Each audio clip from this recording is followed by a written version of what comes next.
about our chief guest.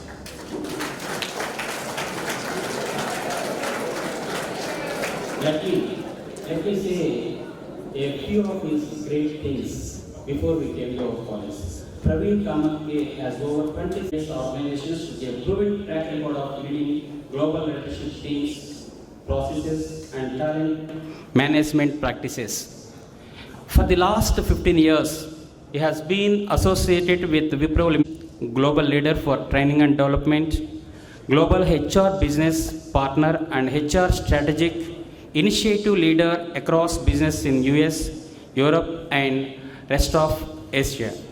As a passionate teacher, he likes to shower a fountains of knowledge over the students whenever he gets an occasion, especially with his weekends with some of the best known premier B schools in India and abroad. He derives great pleasure in order to associate with the B school students. He also holds honorary board positions in multiple engineering and business schools. He is a mentor and coach for many young CEOs and helped in their entrepreneurial ventures.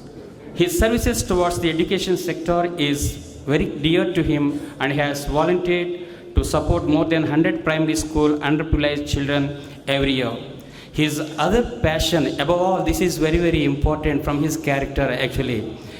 His other passion is playing tabla, anvis, and All India Radio Mangalore artist at the young age of 13. Actually, briefly, I would like to tell you a few words about the importance of this program. You are going to acquire BTech degree in a couple of years. So before you get your degree, what is to be done? Where do you place yourself by the time you complete your course? Right? So for that, there are so many ways which are to be followed to place yourselves at the top of the tree. So he is well versed in narrating so many paths which are suitable for you to travel on the golden path. So if you do concentrate, I assure that you will have a bright future in your future life. By the end of this session, I am sure you will have a very good idea about your golden path, what is to be chosen. With this, I would like to stop. On this occasion, I would like to invite Sri Y.V. Sujit Kumar Garu to come on to the dais first.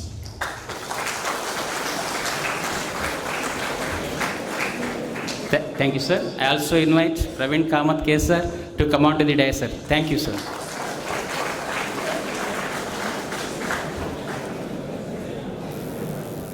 I request Sujit sir to present him a bouquet, sir.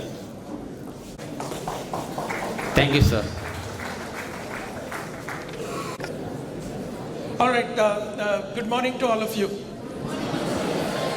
First of all, profusely sorry. I know it was a holiday and I've called you all. I'm extremely sorry to call Vice Principal Surya sir, who came with me all the way to airport to pick me up this morning. One should not do that, but I'm really humbled. Let me tell you why I wanted to be here. And I must tell you, religious. I'm also from a very, very, very, very small village who studied in vernacular medium. If you studied in Telugu medium, I have studied in Kannada medium. So what I'm going to tell you today is, I'm no different than what you can see me here today, than what you are today. I was like each one of you sitting here, looking forward for senior industry leaders to come and talk to us when I was a student about 30 years back. So a huge thank you to each one of you to invest these 1.5 hours with me today. In fact, I am blessed to talk to each one of you, because when I get old, I never know, I might come back to you because you may be a big CEO of a big company. So let me tell you, don't underestimate your capability. All of us are. My first statement which I make all the time when I meet people, and being a humble villager, my request to all of you to think, do not underestimate what you are today. not underestimate what you are today. There are a lot of noises in the market. There is a lot of noise of global situations. I'm here to give you that reassurance that what you can do differently and how does it make a change to your life. So, since I see about 1.5 lakhs to 2 lakh students every year, week after week on my weekends, I'm going to tell you certain stories of business just to prepare yourself, not to scare you.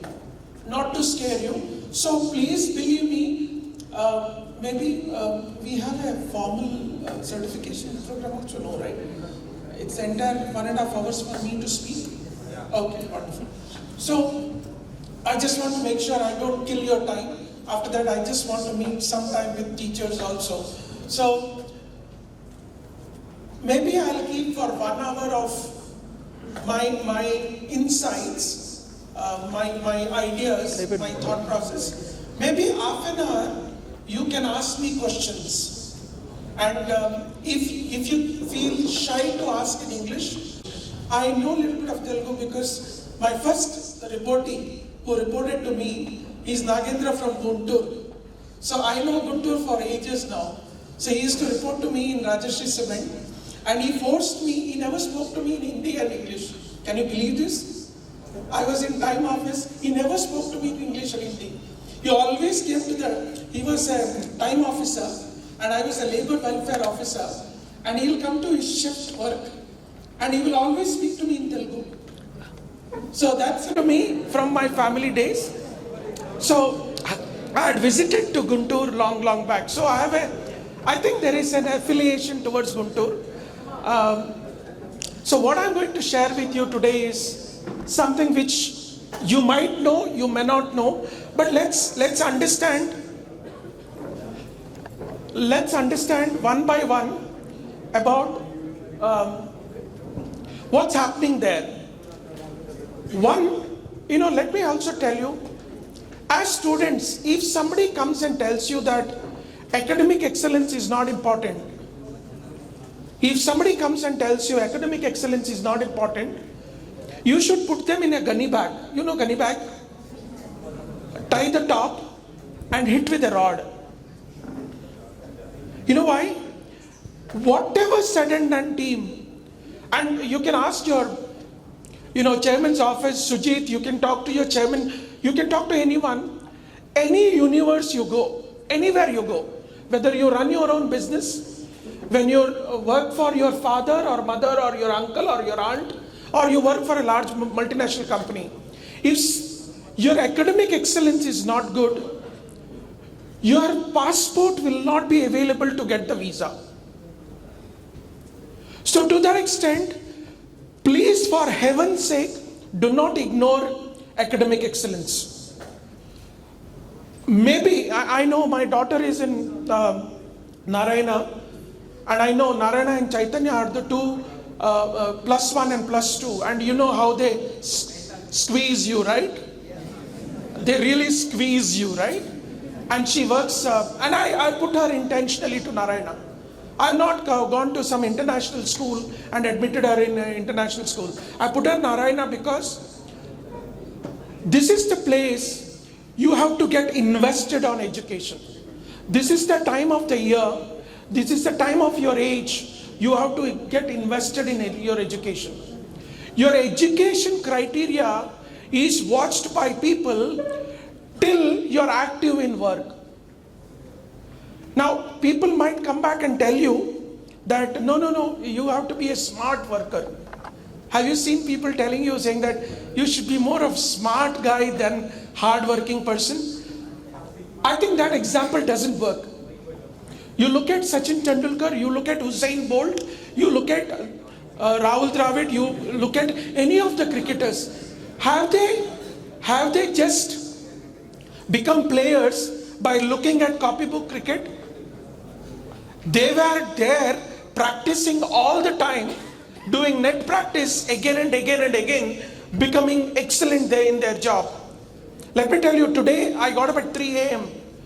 I'll finish this job. I'm going to Vijayawada. I have another college. Because I've come here, I'm speaking to them also, the students of that college. Throughout the night, we have Hindustani music presentations throughout the night tonight. And I'm performing at 1 a.m. My performist, other accompanists are coming at 1 a.m. It's a program at 9 p.m. to 6 a.m. Let me tell you, friends, if you have the energy level, please capitalize on your education level, capitalize on your education and work hard. You work harder, you look smart. You work hard and harder, you look smart. Let me tell you some of the insights of the markets. Your competition is not from Vijayawada, Telangana or Andhra region. Let me repeat, your competition is not engineers within India. You may not like it when I say so. I'll give you an example to explain this. I've been with Wipro for about 17 years now. In the year 2010, I think, it was year 2010, we had a renewal of a large airline account. It was a large airline account, US-based airline account. They were doing renewal of their contract. You understand what I'm saying? Renewal of their contract. After working with us for 10 years, they said, you should go and apply for the RFP. You should try to win over the process of sales. You please apply again, being the host to us for last 10 years. And it was a first surprise for us. They said, you can also apply. We will allow all other competition to apply for a 800 people's job. Listen to this carefully. After 1 month of evaluation, they came back with the result. Fortunately, our organization had won that account. Unfortunately, the work had gone to Philippines. They gave us 3 months straight away to replace people in India by Filipinos. And believe me, within 6 months, we got 6 Sigma level of work output from Filipinos. The entire 800 people work got shifted to Manila and Cebu. Manila and Cebu. These are the 2 cities in Philippines. So what I'm saying when I say emerging cities, emerging countries, I think what you all need to understand while you continue to do well from a region, from a state, from a country, your unknown threats are outside of India. So you have to be, whenever you want to excel in your job or in your academics, you have to compare yourself. You might laugh about it when I say so, but the fact is your comparator today is outside of India. Because India is a global player when it comes to business. And a global business player would like to treat you as a country with respect to other countries. Which are those other countries? It could be Malaysia, it could be Singapore, it could be Latin American countries, it could be Brazil, it could be Mexico, it could be Philippines, it could be China. One of the reasons why we are not doing extremely well in manufacturing, not because we don't have the talent, not because we don't have mechanical engineers. We are not as smart as Chinese. I'll give an example, and these are the examples which will open up your mind. You should know it. I'm not here to teach you a subject today, but you will know this. In China, I was in manufacturing for a decade. I worked in a manufacturing company, 3 manufacturing companies, large ones. For 1 decade I worked prior to IT experience. And let me tell you how they work. The entire manufacturing process we were doing, when you go to hospital, you have the ECG cables which are connected to your body, which converts the analog signals into digital signals. Correct, no? Now, this Tyco Healthcare where I worked, we used to manufacture in the US each ECG cables, about 6 or 9 or 10 cables which is attached to your body, right? Used to cost about $700 to $900 when you import it in India. I'm talking about 30 years back, when ECG was very, very new in India. In fact, it was evolving. So what Tyco Healthcare did was, and these are stories, real stories, you should know this. When they came to India to establish Tyco Healthcare India business, we gave manufacturing of these cables, and let me tell you, these cables are manufactured under microscope. It's 1/10 of your hair. That's the quality of the wire which you need to manufacture, and there is nothing called an error there. What will happen if there is an error? You diagnose wrongly and a person who is come in can die. So there is nothing called a percentage of error or a ppm, parts per million error. In Six Sigma language it's called ppm level error, right? There is no error you can do, and we manufactured the same cable at about $200 per cable. Listen to this story carefully. I'm just opening your mind, from your normal politics and the news which you hear. $200 per cable. We did extremely well for 3 years. We did extremely well. In fact, I got the highest bonus in that company. We as an organization, we as a country did extremely well. After 3 years, we got a communication, and this was a shocker. We got a communication saying that we are going to lift and shift to China. We are going to lift and shift to China, and they said all senior leaders like us will be given severance and will be sacked from the company, will be asked to go out. People who are retained are the so-called skilled labor, skilled people, skilled engineers. We will give them 3 months of training to speak in Chinese language, and they can migrate to China. None of us opted for it. But the story did not end there. Can you believe they could manufacture the same cable at $60 per cable? And the differential was $140 between what we manufactured and what Chinese could manufacture. And I was very curious when we were transferring the job. Some of the leaders went to China to check how do they manage. And I was shocked. I'm just giving you examples of when you work hard and harder, you get smarter and smarter. I'm giving you example for that. When we went to China for our competition companies who are competing with Tyco Healthcare, we were shocked at the manufacturing setup. The entire setup, and this was really amazing eye-opener for me. The factory is about 10 acres. Half of the 10 acres is for stay, and 50%, 5 acres are used for manufacturing. There are dormitories which are constructed right behind the factory, and there are double-decker beds, double-decker and triple-decker beds. You know what used to happen there? Highly skilled worker from different parts of the villages who will come to the city called Beijing. They will go once a week on Saturday evenings. So you will find about 3,000 workmen at around 5 p.m. going out of the factory, catching local buses to the villages. And all of them come back on Monday morning. That's why the cost of labor was very cheap. Because Chinese government did not invest a single penny in their other benefits.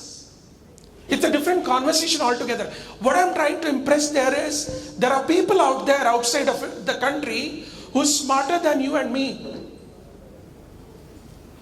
So, at a given point in time, You might wonder, I'm not getting a campus. Last year, campus guy got 3 offers.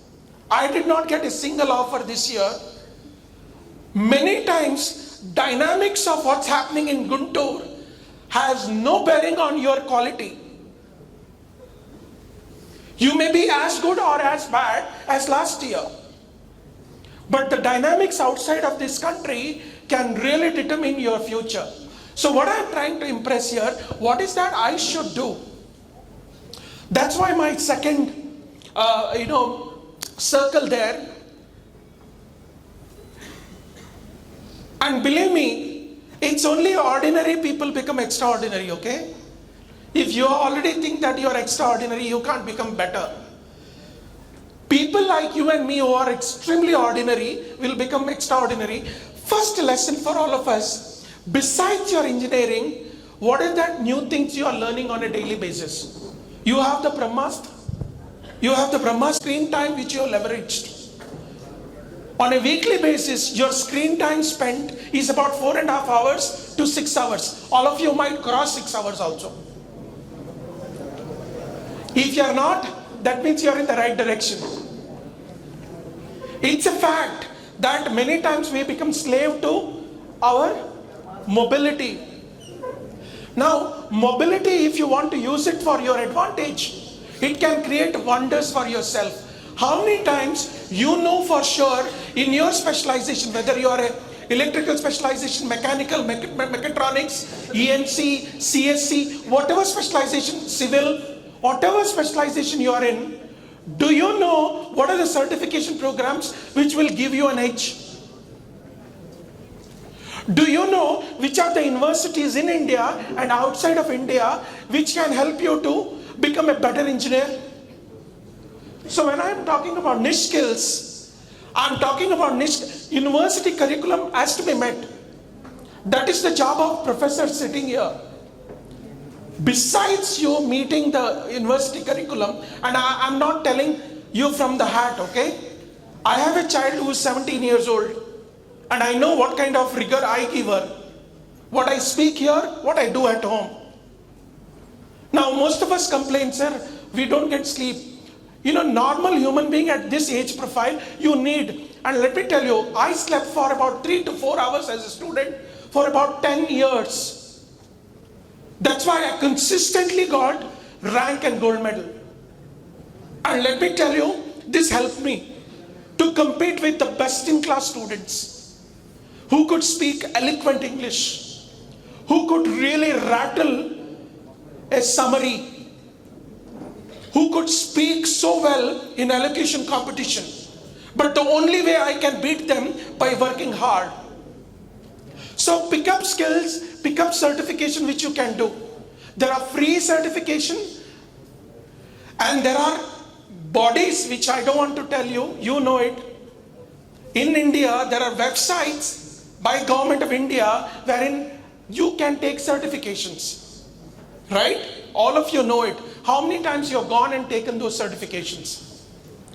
Your ability to enhance your skill set is the only competitive advantage for you to survive while you continue to do your academic work given by the professors.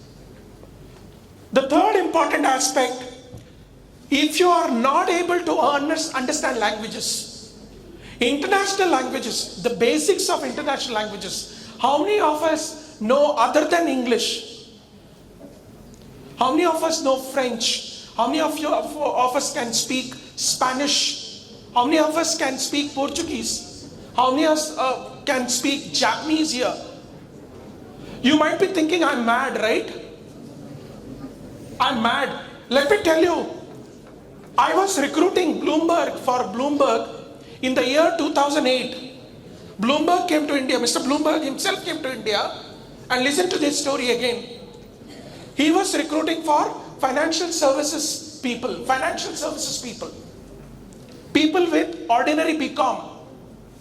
The only flip to the story was, you should have a BCom or a MCom degree, but you should be multilingual. You should know English and one other foreign language, Arabic, Urdu, Chinese, which is Mandarin, Hiragana, Katakana, Kanji, which is Japanese. Okay? You might laugh about it. Let me tell you, BCom guys today, that time in the market, used to fetch about 3.5 lakhs per annum. You know, with multilingual skill, what is the payment I did? I had 10 people, 12 people for every language. We wanted to hire about 250 people in Delhi. We had Bloomberg work in Delhi. Believe me, because of language specialization, each one of them were demanding between 12 to 15 lakhs.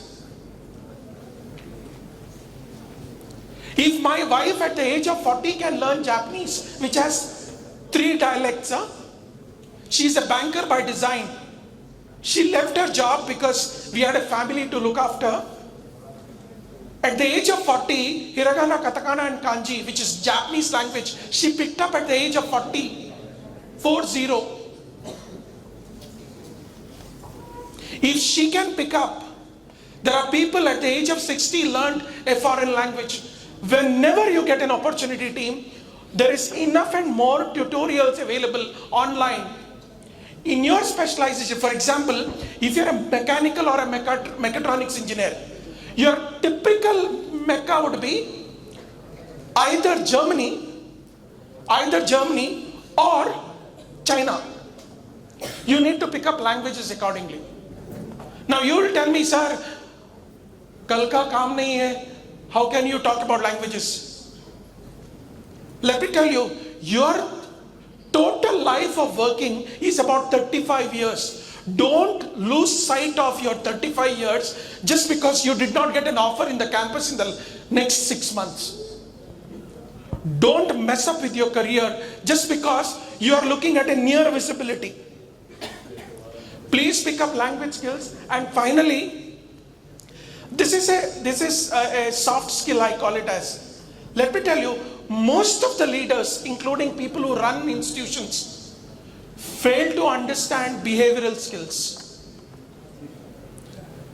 I still remember, and I gave this example multiple times, that's the difference between Sachin Tendulkar and Vinod Kambli.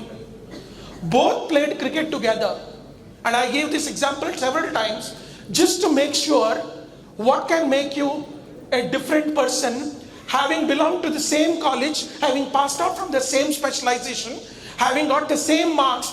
Who makes the difference? Here is the thumb rule, okay? Talent takes you to a level. Your talent takes you to a level. Your attitude takes you to the next level. Your attitude takes you to the next level. If you don't have the attitude that I can do it, including your parents will give up on you. And let me tell you, it's like this, okay? How our parents perceive us, it's like this. It's a 200 ml water bottle, right? This is a 200 ml water bottle. For us, you know, parents will consider us as a gift to the mankind to some time. So they will carry you. Your undergraduation, some parents might give you post-graduation, they carry you. As they carry you, you become heavy. Try holding this for 5 minutes, 10 minutes, 15 minutes. Try doing it for half an hour. Your hand will break. Including your parents will give up on you if you don't believe that you can do it differently. So team, please do not get carried away by what is happening today and what's not happening today. Please have a long view, and let me tell you, villagers, people from smaller places like these can come up, because people coming in from cities, let me tell you, the problem with people with the cities background, right? They think that they have it all. And that's exactly is their weakness. That's why I could beat Leena Nair, I could beat Keith Mendes, I could beat Harsha Bhatt, who's my classmates who are from convent. And I was the first rank with gold medalist. You know why? Everybody went to the exam thinking that they know it all. Here comes a villager who spent 10 hours more on each subject, winning every competition out there, intercollegiate competition I'm talking about. Every competition, every time there was a competition, I went and fought.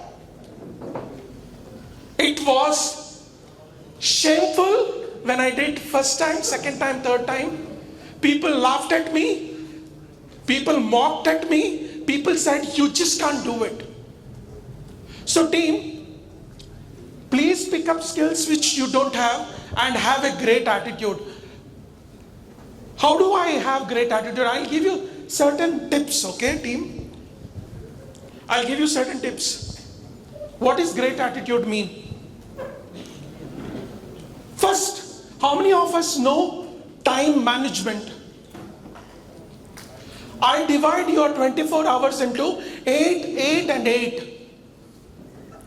We have 3 buckets of 8 hours. 8 hours of college, 8 hours of sleep.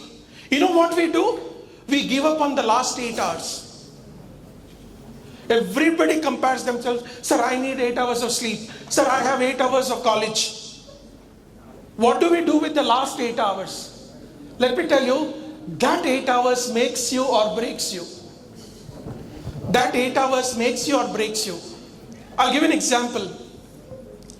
The greatest person ever created by mankind, as far as 100-meter sprint is concerned, as far as I know, is Usain Bolt. I gave this example multiple times in multiple forums because I'm really impressed. He was in a final finals, he was standing on the final race and they were giving counts 3, 2 and 1. Okay? And here is the person with the best in class other runners on the final heats, okay? In Olympics I'm talking about. I'm talking about Olympics. He goes to he just takes the step on, and when just before, few seconds before they say go, he has a false start. You know what happens when you have a false start? You're disqualified. Don't think that they will call you, oh, you're Usain Bolt, please stand back. Now you can run together. He has a false start, he's disqualified. The race goes, somebody wins. Imagine what did Usain Bolt did? You and me will cry. We'll get dejected in life. We'll lose our girlfriends also. 6 hours a day, 6 hours a day, 6 days a week. 6 hours a day, 6 days a week. Practices for next 4 hours to run simply that 9.5 seconds. Winning and breaking all of the records and creating a new world record. You should see this on your YouTube. There is a lot of training sessions of Usain Bolt. You should see it. At least you get some energy. And he says in one of the interview, where people interview him, he says, I die every day. I die every day. In order to win that one event after 4 years. So team, I will give you another Indian example, okay? Again, I gave you cricketing example because, cricketing and sports example because you relate to it very quickly.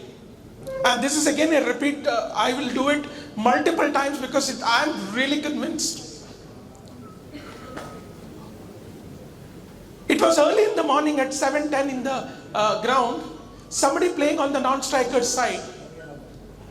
And he was connecting the ball, and if you know cricket a little bit, if you connect the ball at the center of the bat, there is a beautiful sound which comes. And I was sitting on the, it's a oval-shaped ground, right? Cricket, it's a oval-shaped ground, right? And I'm on the other side. I can't see who's the person who's working on their batting. It's far off, right? And about 8:10, 8:15, the captains come for toss, and here comes the guys running towards the dressing room, and I suddenly see it, and I'm there watching that cricket match that day, okay, in the Royal Box. Let me tell you, tears came to my eyes, not because I saw Sachin Tendulkar for the first time, because it was his last one day. What was the need for Sachin to practice more than any other players on a last one day when he knew he had hundreds. Every grass in Bombay Wankhede Stadium talks to him. Every grass. Every mud can recognize, hey, Sachin Tendulkar. He knows every mud, every piece of the mud. Every grass can talk to him. What was the need for Sachin to come and play? That is an attitude I'm talking about. Having achieved many things in your life, if you have it in you, you will be able to make a difference to your life. Let's go to the next slide. Next. What's happening in the industry? You know, all of us know social is going to be the changing metric. Many times, what you get from social mobility or global mobility or internet mobility is well known to all of us. You know what is our problem today as students? What we need in that is a problem. For example, you're writing a theorem, you're writing an article about your specialization, which right YouTube to click, you don't know. There are thousands of YouTube videos on the subject. And I will give me an 100% accurate, correct YouTube video. Now you might say, sir, ChatGPT will help me. You might say that. In fact, I am using ChatGPT as we speak. Let me tell you, ChatGPT can give you overall yarn. It can't come and give you a specific issue with respect to, for example, if doctors want a solution for a pinhole surgery, it can't do a pinhole surgery, right? It can't tell Kohli to win in a tough political situation a match with Pakistan, for which you ought to be on the ground, holding the bat and convincing the player, being a captain of the team. My sincere request, don't get obsessed with social mobility. Please use them as your slave. Please use it as your slave. Don't become slave to that. You know what happens to all of us? ChatGPT hai na, copy maro. Project karna hai, copy maro. What will happen? 3 months later, you are in my organization. I'm just giving an example. I will make you sit in front of all other managers and tell you, write a sequencing of a particular item and write a code on that. I'm just giving an example. Or I'll take you to mechanical engineering department and I'll give you a raw iron rod and I'll tell you, use the lathe machine. And all of us use the lathe machine. If you have the experience, you use a lathe machine, you wanted to do something else happened. Mechanical engineers will tell me better. So let me tell you, friends, social mobility is important as long as you know what you want. Next slide, please. Data is your next big saver. None of you, if you don't do analytic course, if you don't know Python, whether you are a civil engineer or a mechanical engineer, everywhere data analytics is the lifeline. How many of you know R Studio here? R programming, R Studio. How many of you can work on Power BI? Power BI. This is a wake-up call. And let me tell you, who is the person who is doing it for me today? She is a BCom lady.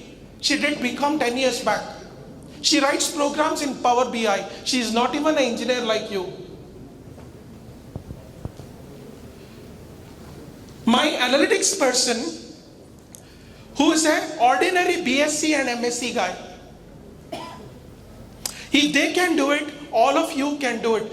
It's been said that as engineers, you have an advantage of your aptitude being slightly better than BSc BCom students. Please leverage them for your advantage. Have the mobile device, but leverage the device. My entire interior decoration of my house Thanks to Facebook. We use Facebook for what? I'm eating chicken and there is a selfie. I'm in a nice beach road. You be no. Why you are telling me? I'm with my family eating in a KFC, Kentucky Fried Chicken. Have you seen Instagram? No, right? You don't know what is Instagram is. You know, have you seen the Instagram pictures? The pouts? You take it and soon after you click the photograph, how depressed that person. I see it in the airport. I observe people. They take these pictures, right? You just observe them. After taking the picture, they are so depressed in life. First job as far as mobility is concerned, delete all these apps. The biggest nirvana you can get, the biggest nirvana, I will tell you, I can challenge you. You will get depression.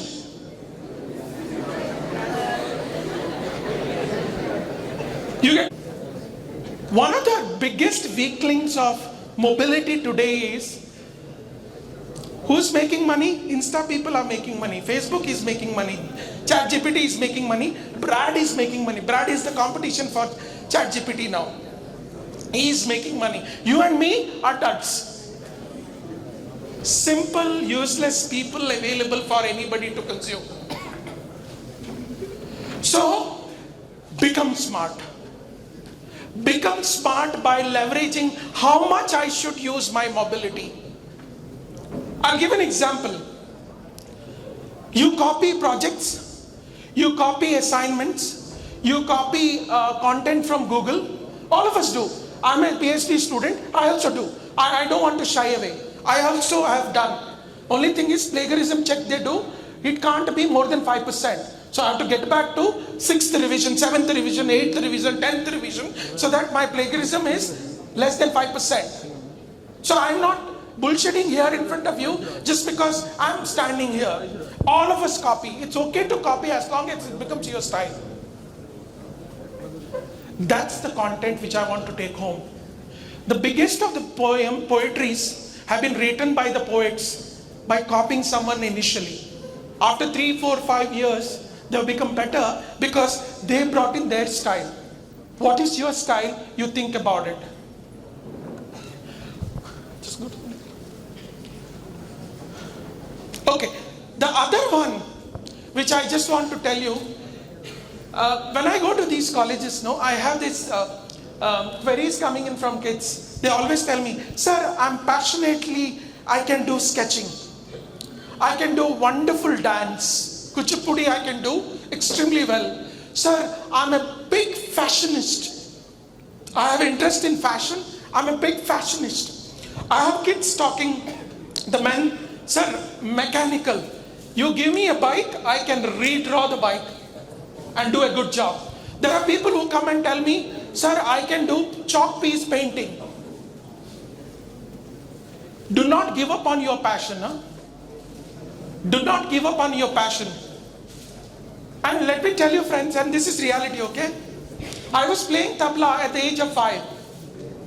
At the age of 13, I was competing with All India Radio artists. That's why at the age of 13, they gave me an A grade. I was a 13-year-old kid. If you have a passion, be the best in that passion. Don't do it because somebody will have likes button which has been pressed. I have my daughter who is a Bharatanatyam artist now.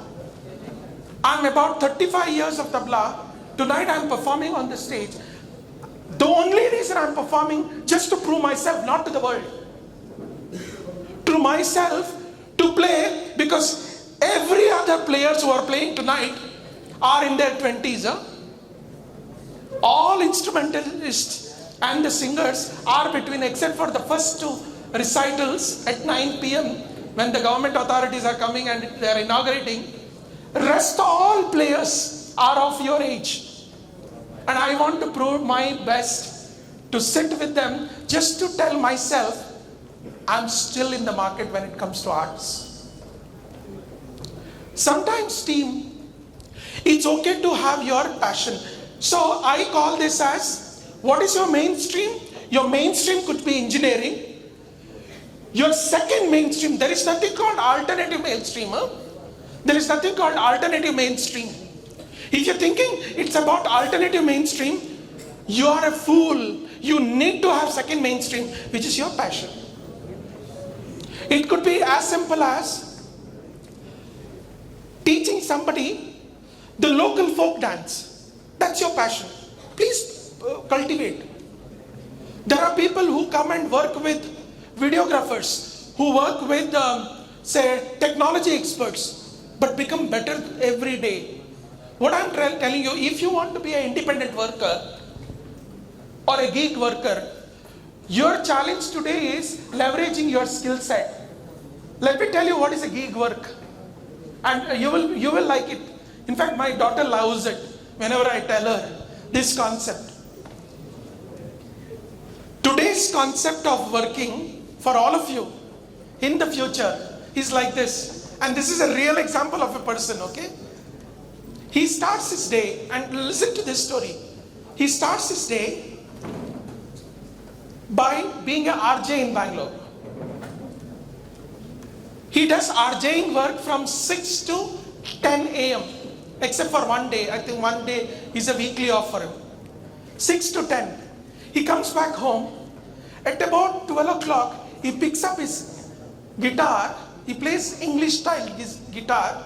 He goes to Leela Palace. He plays guitar from about 12 to 3 in one of their restaurants. He gets paid per hour. Morning, he gets paid per month. Here, he gets paid per hour. Evening, he comes. He is a mechanical engineer. He also learnt German as a language. He writes contents for this German company, Siemens. You know where he gets paid per page. Per page. And evenings, whenever there is global football campaign or competition, he gives something called fan commentary. I don't know whether you know this. You can become a fan commentator and you can decide the game in advance. You get some money. He has 4 skill sets. I asked him, his name is Sharath, one of my ex-colleague's son.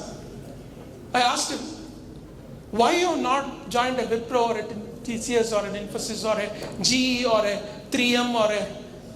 He says, Uncle, I have 4 skill sets.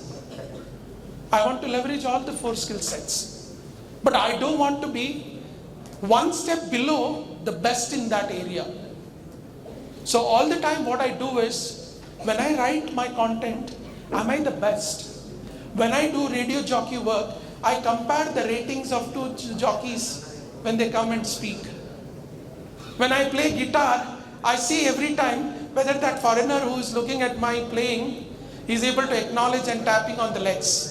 More the taps of the legs, you know for sure, they're all liking, they're all my customers. And when I accurately write my comments on the fan commentary, I just check how many times, what percentage, what probability in which I have given the right results of the game. And this is a reality, okay, team? If you think that you have it, and many times, a lot of youngsters tell me this, sir, why should I always be like this? You can be an independent worker, but pick up that skill, but in that skill, be the best. Have a benchmark. Okay? I'm almost done with my time. Yeah, it's 11:12. We have about 18 minutes for question and answers. I'm more than happy to answer them if you ask me an easy question. Otherwise, somebody else can answer. But believe me, friends, please leverage this time to ask me questions. Maybe you will learn, I will learn in the bargain. Okay, open to all. I will get the speakerphone, the speaker. Questions? Any questions, okay? And you can ask me in Telugu language. Somebody will translate it for me. Anybody? Very good question. Let me give you an analysis. For example, if your parents have 2 kids and your mother cooks some dish for both of them,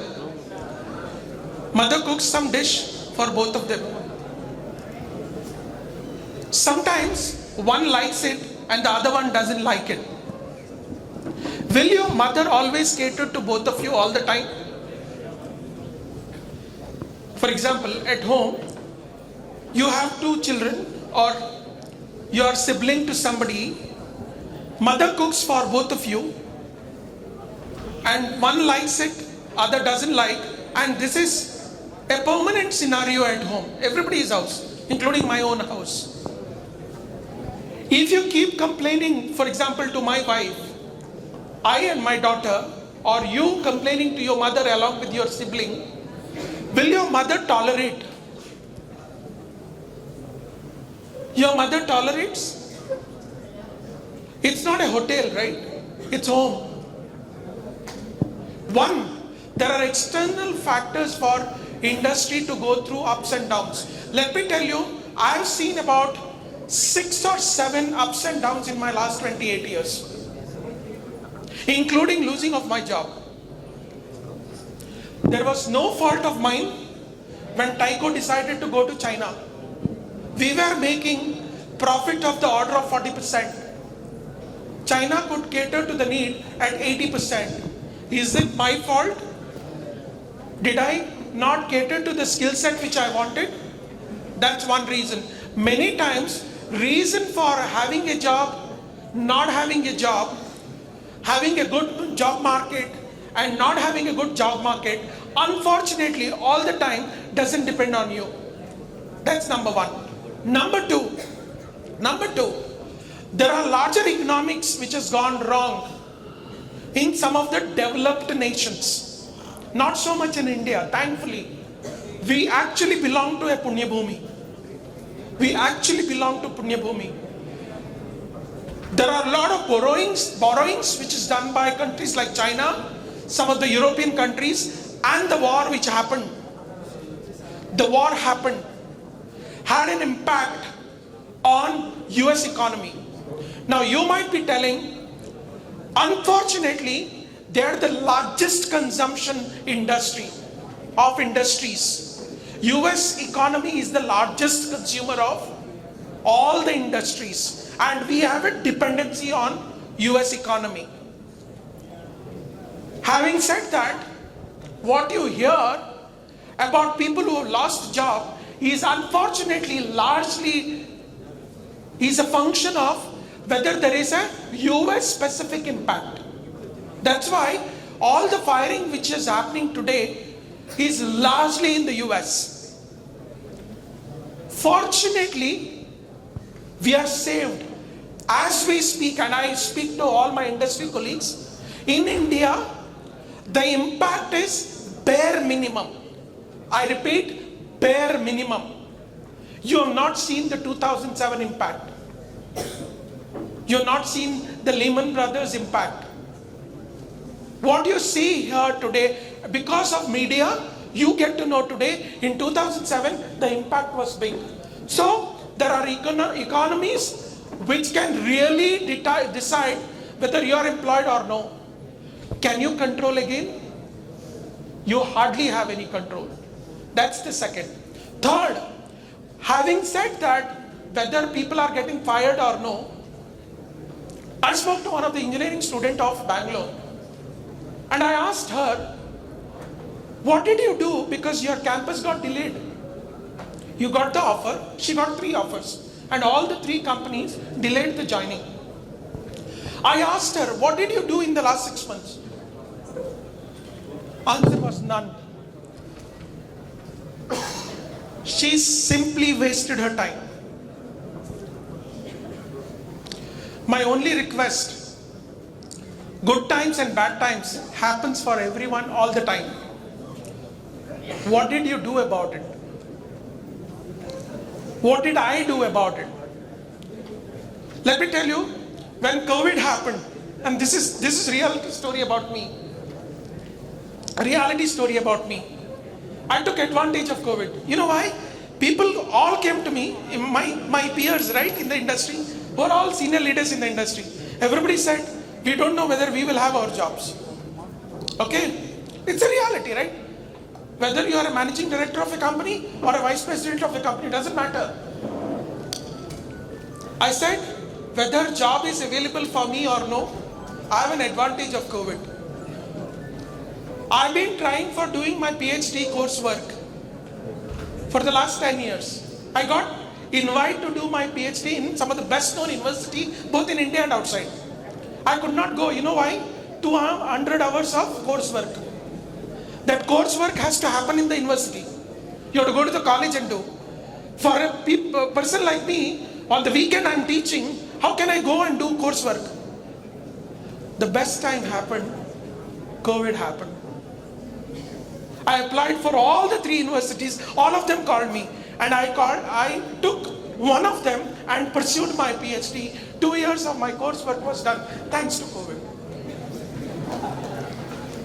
I really meant, thanks to COVID, sitting at home, I wrote exams. You know who is my monitor? My daughter. You know why? She was in 9th standard that time, 9th and 10th. Yeah, 8th, faggot of 8th, 9th and 10th. You know, she used to tell me, Papa, you always tell me don't copy. Let me see. Because mother would have told her in the morning, Papa has exam, Sunday's exam. She's at home. You know what she used to do? I used to keep a big monitor because I could not see the small letters of my laptop. And it's an app, right? It is some tool wherein you can't copy, you can't change the browser and all that, right? That is all fine. I will not do it because it's my strength, right? Being a teacher, I can write these subjects well. The biggest monitor was standing behind. 2.5 hours, no? I'll keep my table here only. I want to ensure you will not get up. Like all of us, 3 hours, we are not even allowed to go to the loo. You will not go to the loo. Please write your exam well. And believe me, friends, these are certain examples of testing your best. While I got irritated initially when she did that for first day, but let me tell you, heart of heart, I was so happy that I could write 3 hours without going to the loo. I'm not having your age, right? I'm 48 now, 49 actually. She did not allow me to get up. I wrote all the exam. Of course, I was not a topper in my coursework. I was the 4th ranker. But in my final semester, that 4th semester they give 2 years, final semester I topped. I was the 2nd ranker. First ranker was Ashok, who was better than me. So what I'm trying to impress here, team, whether job, no job, markets, no market, how can you make a difference to yourself is the question you need to answer. But good question. Thank you very much. Please ask me questions.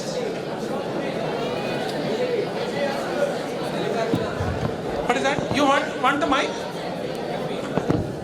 Just lift your hand.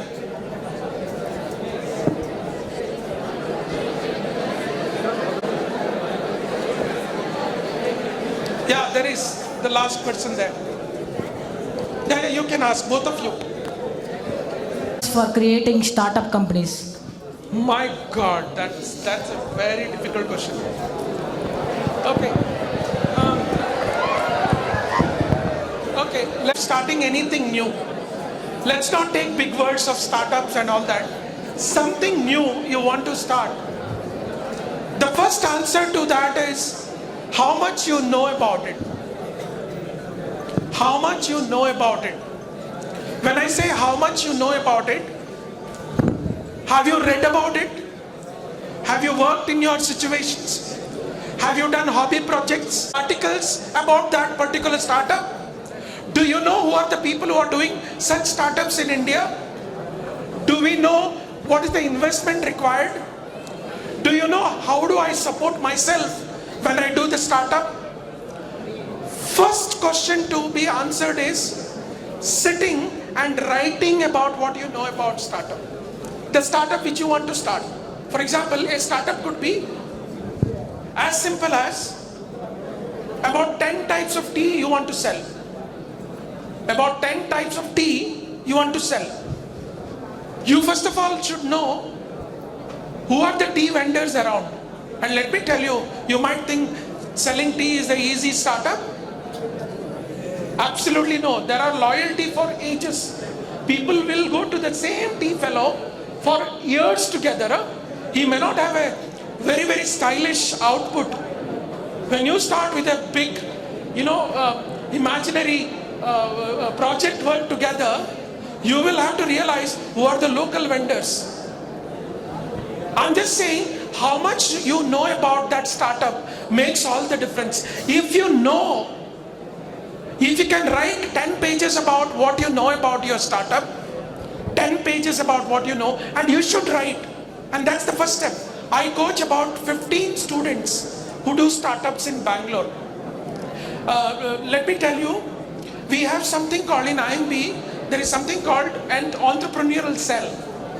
Entrepreneurial cell, every year about 10 new companies they start, these students start. I go and coach them. The first step we tell them, before even writing the project, saying that what you are going to do, we tell them, write whatever you can. Write whatever you can about the startup you want to start. If you've done that well, your startup will kick. Of course, after that, project plan, financials, team members. I don't call it as organization, team members. Your patience for next 2 to 5 years. I'm a failed startup person, okay? I'm a failed startup person. In green vegetables I started. I'm a failed startup person. It's still not made money. It's about 8 years now. I'm using the green vegetables which I'm producing in 8 acres of land myself, but it is still not made profits to me. So what I'm saying, please speak to those people who have failed starting a startup. You will learn a lot from them rather than people who have been successful. These are 4 or 5 steps you have to do. It looks like a very, very rosy statement for all of us. By the way, 99% of the startups is a failure. And none of the articles, none of the internet talks about failure stories of startups. They only talk about who has become Datacorn, who has become unicorn. People will not talk about which startups are the failures. Please read about failures of startups, including the Lemon Tree fellow who started Lemon Tree Hotels. If you read about his background, he has failed some 15 times. Read about failures. It will tell you what you should not do. While continue to believe what you should do, it will tell you what you should not do. Very good question. Thank you. Company. Largely depends on your passion. If you're passionate, let me tell you, you put me in a product-based company, I'll be most useless person. Because my relationship skills, my customer skills, my client skills will come to use in service company. So you should know about yourself. If you are getting into product-based company, that means you need to know about the product which you want to manufacture.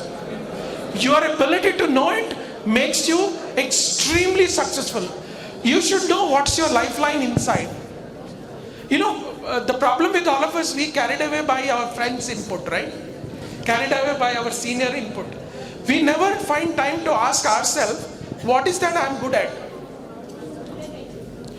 Half of the time, if you answer, and we are very scared to get that answer. We are extremely scared to get that answer. When I got into HR job in my village, everybody thought I'm a mad fellow.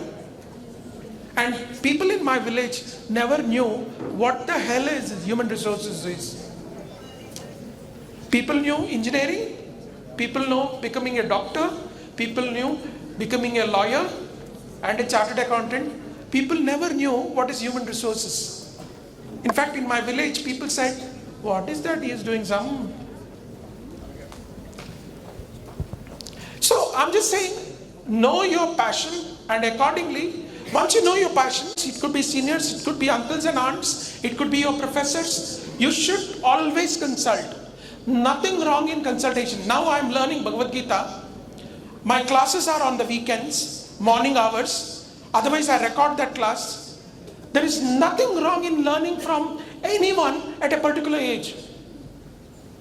And believe me, if a weekend is free, example, next weekend is a free weekend. We have decided to go to Malleshwaram. There is a temple and there is a pujari who has, read all the Vedas, and we know him. And we have decided we'll spend 3 hours with him. Not because we become iconic by sitting there with him. If I am decided, I should know who's better than me. And it's okay to fall on the feet of that person. You need to have that attitude. Let me tell you, जब आम के पेट में आम होता है ना, आम के पेट झुकता है, वो सीधा नहीं होता है, वो झुकता है. Your humility na is extremely important. Your becoming humble will help you to scale up. And this is something which I've seen. When there are a lot of mangoes in the mango tree, the mango tree bends. It doesn't stand tall. That's humility for all of us. We should be very, very humble to learn from anyone and everyone. I learned how to read dictionary from my 9th standard cousin when I was in masters. I learned how to learn pronunciation of English from an English medium cousin brother of mine. Because until then, I never knew how to pronounce certain words. Even today I do mistakes.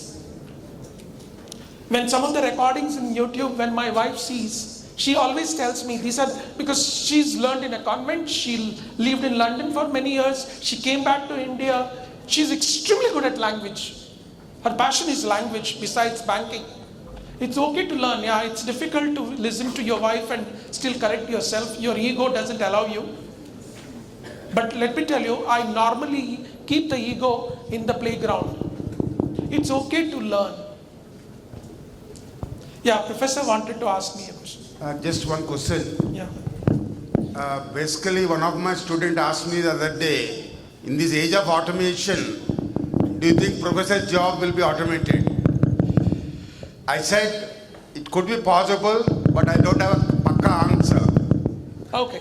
So team, when I joined, I was first batch of computer science BSc in Mangalore University, okay? When Mangalore University started with, it's been 30 years. They survived, I survived in HR. People threaten me in HR because technology will come, chatbot will come, AI will come, and I will be replaced. I'm hiring about 150 HR people every year. So team, all of us have our own advantages and disadvantages. Technology is an enabler. It can't replace. Technology is an enabler. It will help you have your life better. It doesn't dissolve why you are here. Please believe technology is an enabler. Thank you very much.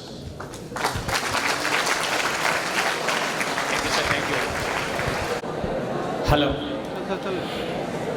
It's time we started prize distribution. I request all the toppers of the branches to get ready to receive the prizes. I request all the toppers to come near to the dais. In no time, let us complete all those things. I sincerely request not only Praveen Kamath K. Garu, but also Sri Y. Sujit Garu to come on to the dais. I request all HODs of the Harshini, please come fast. Jaswanti, Lalita, Bhargavi, Nagasirisha, Muhammad Yasin. Almost all are girls.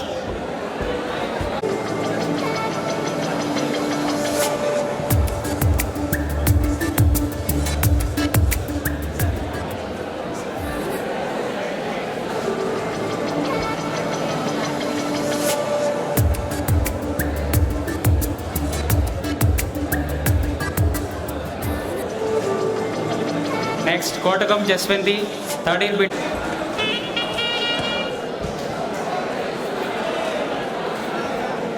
Lalita.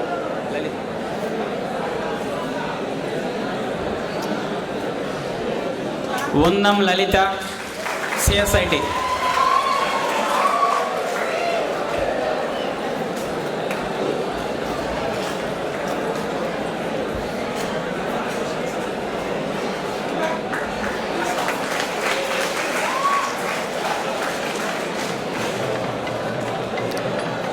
Chigurupati Bhargavi, CSC, AI.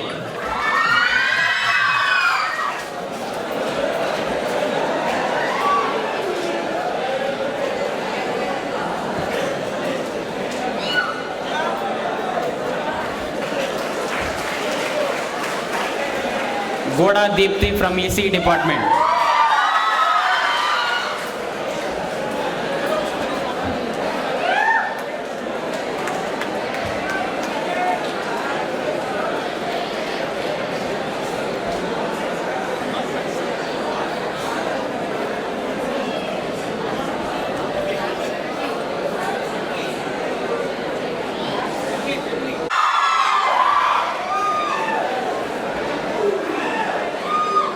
Last but not least, Muhammad Yasin from Civil Engineering.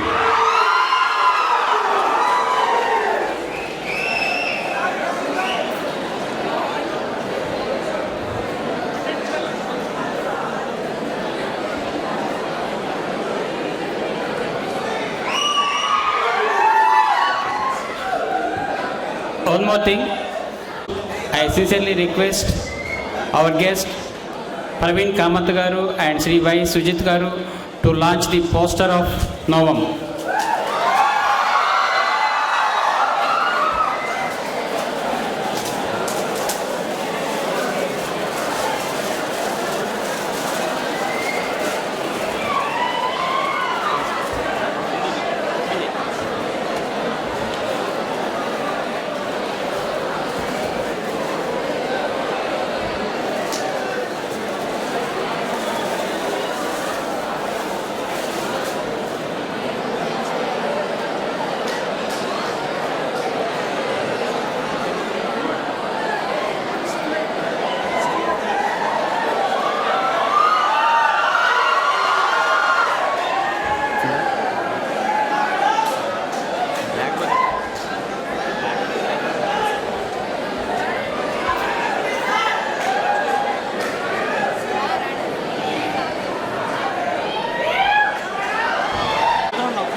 Okay.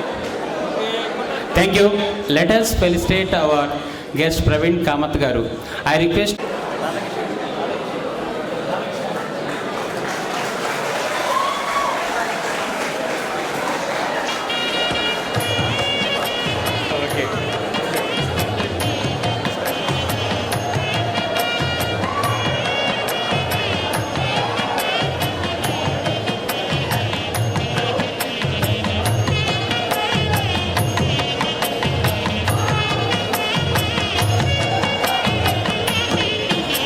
let us close the program with national विधाता पंजाब सिंधु गुजरात मराठा द्राविड उत्कल वंगा विंध्य गंगा उच्छल जलधि तरंगा तव शुभ नामे जाहे तव शुभ आशीष माहे गाहे तव जय गाधा जनगण मंगलदायक जय हे ता जय हे जय हे जय हे जय Jaya Jaya Jaya Jaya He. Thank you.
I'm also a teacher like you. Thank you, sir. We had a very good session in the morning session, especially the students had a very good session and they were pleased. Sir. This is also a very useful session for all the faculty. So what is our duty? What is to be done for the English, for the engineering students before they go out from the premises of Chalapathi Institute of Engineering and Technology? What should we do? Actually, most of the faculty have got enough experience to do justice to the students. But in the view of industry, software industry, what should we do? We are going to learn all these things from the experienced person, Praveen Kamath garu. He has got very rich and amazing experience in the sector. Before he starts the program, I would like to say a brief introduction about him. Basically, he is HR and leadership expert. Praveen Kamath has over 26 years of strategic. That's okay. Sir. Okay. I'll talk to them, not to worry. Okay, thank you very much.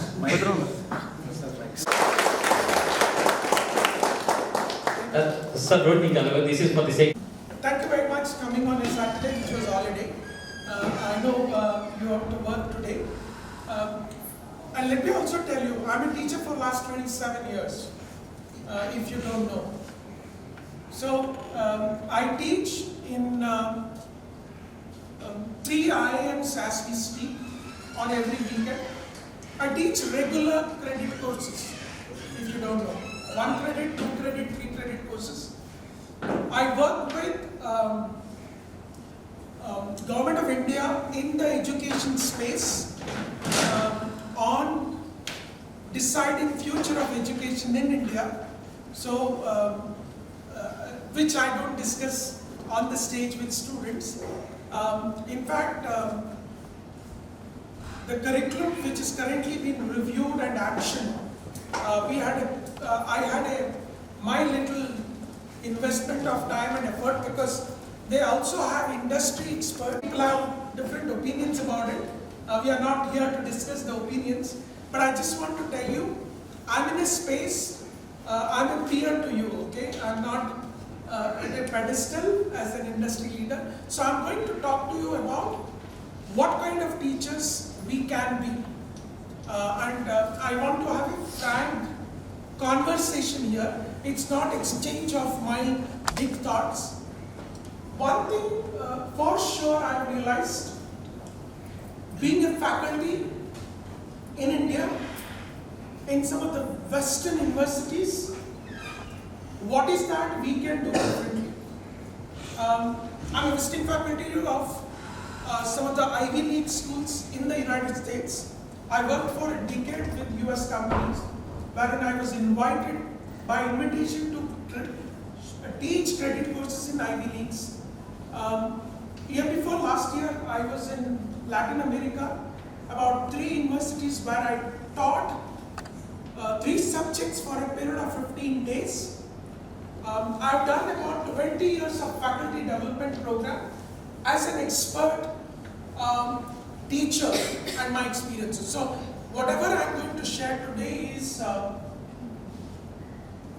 the difficulties, the problems which I face as a teacher, or the solutions which I've created for myself to become a better teacher. Now, I don't want everybody to agree with me here. This is not a session wherein you should be subservient to my thoughts. This is a session wherein I just want to, kindle, kindling, get the ticklish feeling. Okay, I just want to kindle and make you a little ticklish about this profession. And I'm going to tell you certain stories very, very passionately, without any additions to it.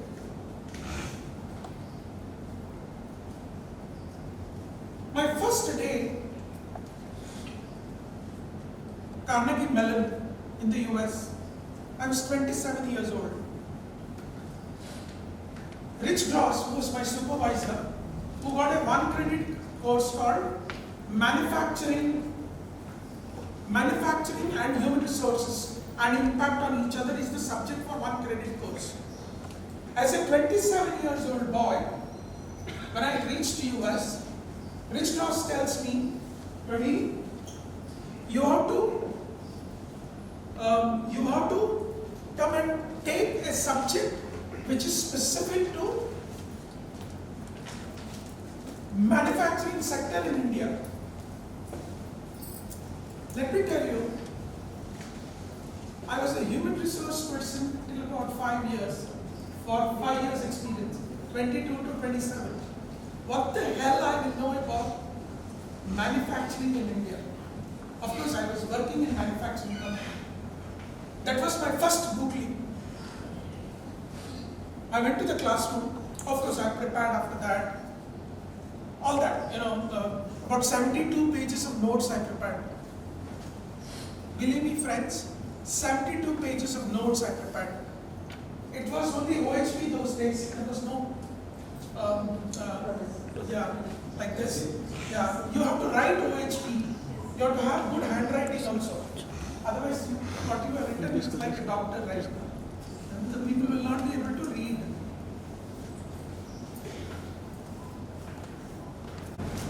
And the youngest in the class in Carnegie Mellon, that batch which I taught for about 10 hours, for about 3 or 4 days along with Rich Gross,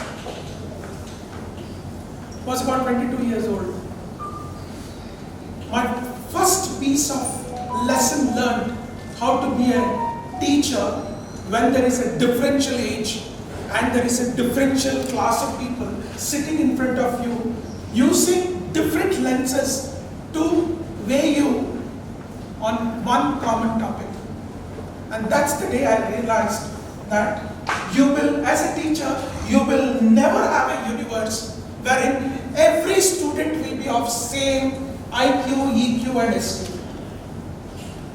If we believe that we want to be iconic, world-class trainers and teachers, I use this word intentionally called trainers, the day besides syllabus completion, besides university norm, besides timeline completion, if we take the next step in terms of what is that I can do for my customers called students, our entire approach will change. Whether that customer sends a rocket in the class or that customer thinks too much of himself or herself. Let me tell you, first lesson learned from this experience, the first experience and the subsequent experience, you have no choice. You will never have a class which is of same ranking IQ, EQ, SQ, social quotient, emotional quotient and intelligent quotient. You will have customers of different nature. You have no control over who's your customer. Customer is a customer, unfortunately he is a student. That's number one. And if you want to complain about there are students who act aggressively in the class. There are students who don't care. There are students who whistle. There are students, I'll tell you, our students are much better. They at least express. You should see how students behave in business schools in IMA and BNC. You know their attitude when you go in? Who's this joker? Oh, what is he going to tell me? That's the attitude. And they're shut. They're completely shut. You will see their eyes and you know they are not here to listen to you. It takes me about first 3 hours to rekindle them up. How many hours? First 3 hours to get to make them listen to your statements. So, please remember, let's change our mindset saying that we are dealing with not students anymore, we are dealing with customers, because that customer really brings in another customer. Your alums build credibility of people coming into this campus. If you have 1,100 people from 2 colleges passing out and 400 from pharmacy, thanks to the students who pass out in numbers of 1,500 from this college. You can't have the attitude saying that I'm here a teacher, they're my students. If you have that attitude, principally you're wrong. Because they have a choice for looking at you very differently, even if you think that they are students and I need to take care of it. I'll come to the concept of Guru Shishya Parampara. I'm an artist, I know how impactful Guru Shishya Parampara is. I'll touch upon that in my journey of next 40 minutes and we can have a debate because you're all my peers, right? We'll discuss. That's the first lesson learned. The second, I just want to impress on you. What really drives you to come and work as teachers? If the answer is it's a job versus it's a profession, there's a world of difference. If you think Guntur, Vijayawada region, AP Telangana, this is what I can get, I have to do take care of my family, I have a bus to catch, I have 2 small children to look after. Who doesn't have? Please change your mind share from your mind, shift from job to profession. As long as you think this is your job, you will always have complaints. The day you migrate, and that's why, the passion in which I'm telling you, because it's not easy going back after, and this is a fact, if you are there or no, I don't know. I got up at 3, my day will end at 6 a.m. tomorrow morning. I give you that example. Because art is my another passion. I'm going to perform. I'm not as lucky as on the right side of the age. I'm actually wrong side of the age. I have a 9:30 class to Jain College tomorrow morning. Online. Online is tougher, which you know. 9:30 to 11. Evening I have Vigyan Jyoti. 4 to 5. Tomorrow, Sunday. And I'm performing tonight. The difference between job and profession is this. The day, and I'll also tell you some mantras which can help you to make it job becoming a profession. Most of the teachers from tier 2, tier 3, I've seen cities in India, and that's the difference why some of the Western universities do what they do very differently than you and me. Because they consider that as a profession, not as a job. Because the moment you consider your profession as job, you are actually underrating your profession. That's the second. The third one, which is most important, and we'll discuss. I will also want to loudly hear your voice on this thought process, and don't think that I am the God, okay? Please push me back and tell me you are bullshitting. No problem. I will not feel bad. bad at all because I'm used to. I love it because that also makes me think, right? Make me better. My third, input or insights. I can't give you input because you're senior to me, some of you. But the insight after being in the education industry for 27 years is there is no way you can survive by keeping the 20-year-old notes and teaching the same subject year after year. When is that last time I revised my topic which I know extremely well? When did I add 3 new topics to the same topic I've been teaching? Where is my storytelling ability which has improved? When is that when a fresh student enters the campus, talks about that leader or the leader teacher without the knowledge of listening to you? How come there are some newcomers when they come in, they know already your name, some of your name, and some other name they don't know? You might think that, they know it because they're seniors.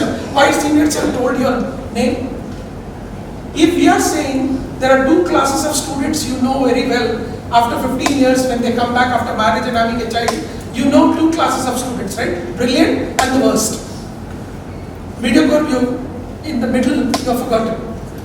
The brilliant one with the parents, they know what the best faculties in this college who are not so good faculties in this college. Let me tell you, you are underestimating, they know it very well. You know why? Because you are carrying a brand equity outside when an Alan goes out. The only way to survive, and let me tell you whether you know this or no, you know how I get a credit course in IIMs?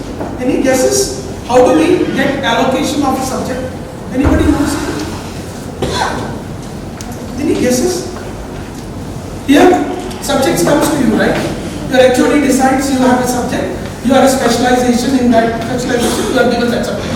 You know how we get awarded industry leaders as visiting faculties or adjunct faculties? First, we have to first of all send our CV. Second, our entire teaching experience. Third, our publications. Fourth, they do research on your credibility, pedigree, your background on LinkedIn. Student decide which professor from the industry will do which subject, and then you have to float the subject. For example, for the next academic year, I am floating some subject now. I will float the subject. You know what happens? Students will vote the subject. And if you have 20 students and above, you are awarded that subject. This is too much of hard work, right? Let me tell you, I get gainfully employed by an organization who pays me my salary. You might think like that. Let me tell you, after you floated the subject, and if you are not awarded, you feel like committing suicide. You get so insulted, You get so insulted that 7 years of rejection letters of IIM Indore, I still have it in my drawer. How many years? 7 years of rejection letters. That time they used to send no mail. The physical copy used to come home. I've kept it because my tears are in that letter. 41 times. It took me 41 times to write a research article to be published in House Journal of Carnegie.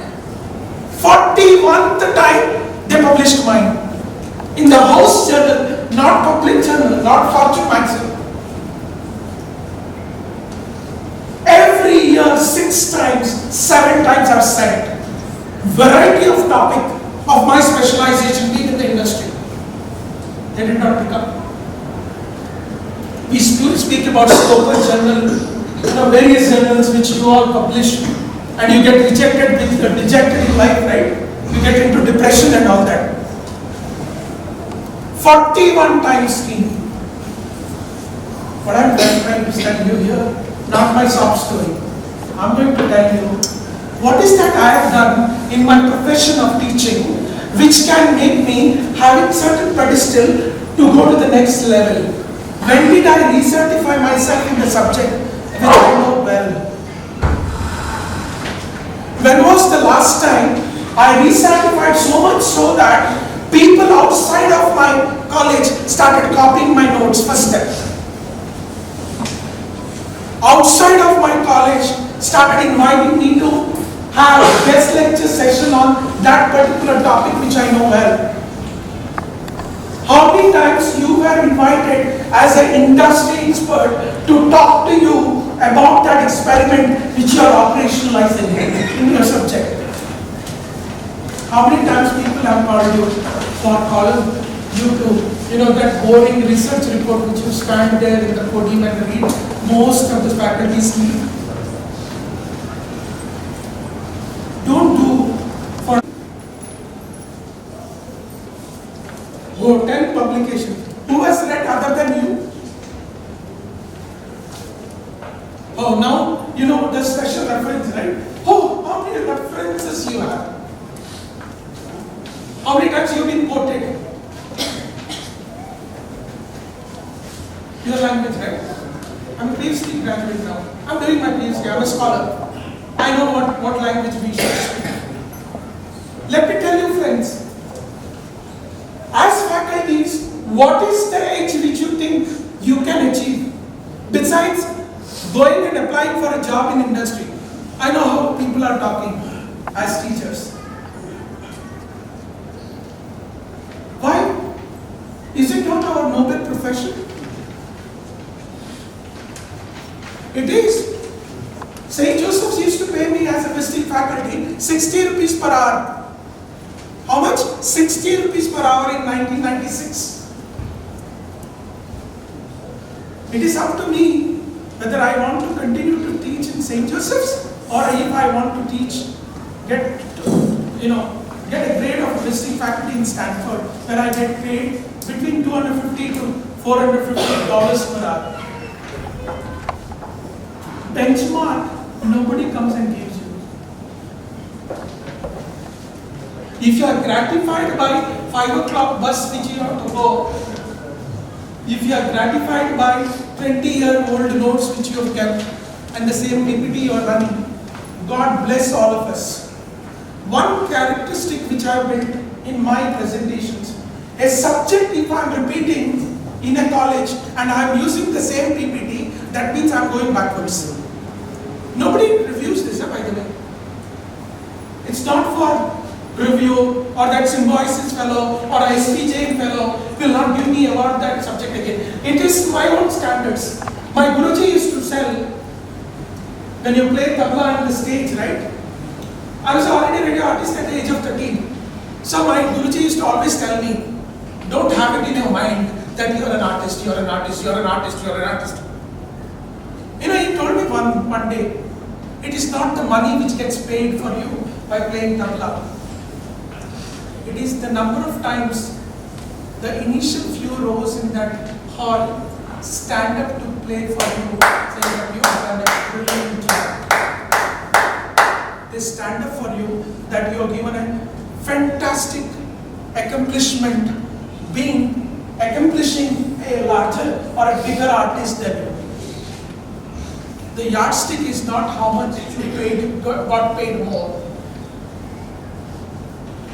Those Savashgiri, a singer gives a tableist, openly, that's your reward. As teachers, what is your standard of reference?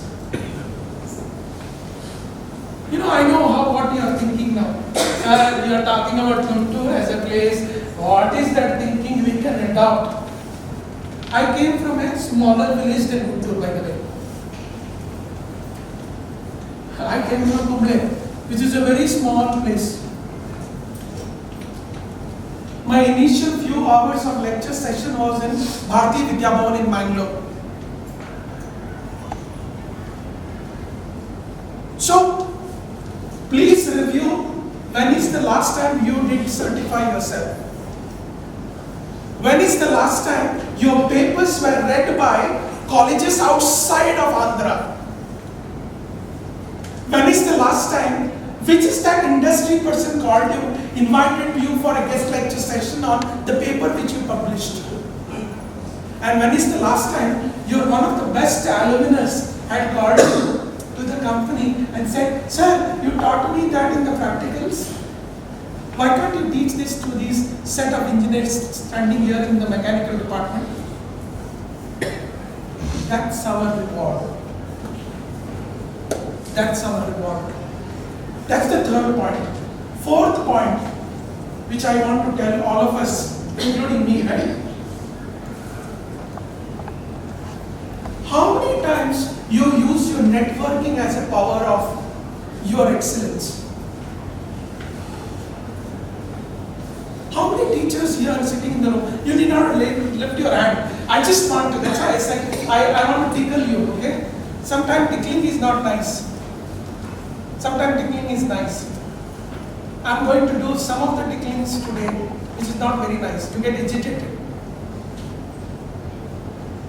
How many times as teachers, you rub the shoulder with teachers better than you in the subject which is known to those teachers better than you in the same area? And how many times you acknowledge that teacher is better than you? Do you have a network of teachers who is better than you? In India, in Andhra, in Telangana, in Karnataka, in South India, in Asia, do you know 4 names of professors who are in your field across the globe? Who's standing out? Do you know that particular professor in University of Philadelphia who's teaching your subject? Do you know that professor's name who's just written an article on Coursera and he's just teaching that Coursera subject? Now, I think some of you know, some of you may not know. Do we really benchmark? It's extremely important, team. When I teach HR analytics, or when I teach international human resource management, or when I teach business leadership in XLRI, one question I ask, who can teach this subject better in this world? When I Google, I get 6 names. Then I go and read. And then I go network. Then I go write tweets to them. Then I ask their articles which has been published. Then I have next opportunity to speak in NESCOM, or when I get the next opportunity to speak in Wiki, or when I get next opportunity to speak in a research conference, I want an opportunity to sit next to them. That should be your aim for aiming to be best. Now, without doing also, you will do what you want to do. You will still get your salaries, you will still be employed, you take care of your complex family, all that. I also have that. Choice is ours, what to leverage. Please build your network. We talk about networking skills and relationship skills. We tell this to the students, we don't do it ourselves. Please network with people who are better than you and me. Okay, what can happen when you network with people? You feel like biting your teeth. You feel like biting your teeth. Happens many times. At least when I go and sit in some of the conference rooms, when that foreign teacher or a foreign Indian or an American Indian comes to India for that guest lecture session on the same subject which I also teach, and he speaks about that subject passionately better than you by giving you examples, right examples, okay? Many times I felt ashamed. I felt jealous. That's the first sign of improvement. Yeah. That's the first sign of improvement. Feel jealous. At least you're feeling jealous, no? The problem with all of us is we are so agnostic of what's happening in the world. If you are apathetic, then even God can't help us as teachers. At least feel jealous.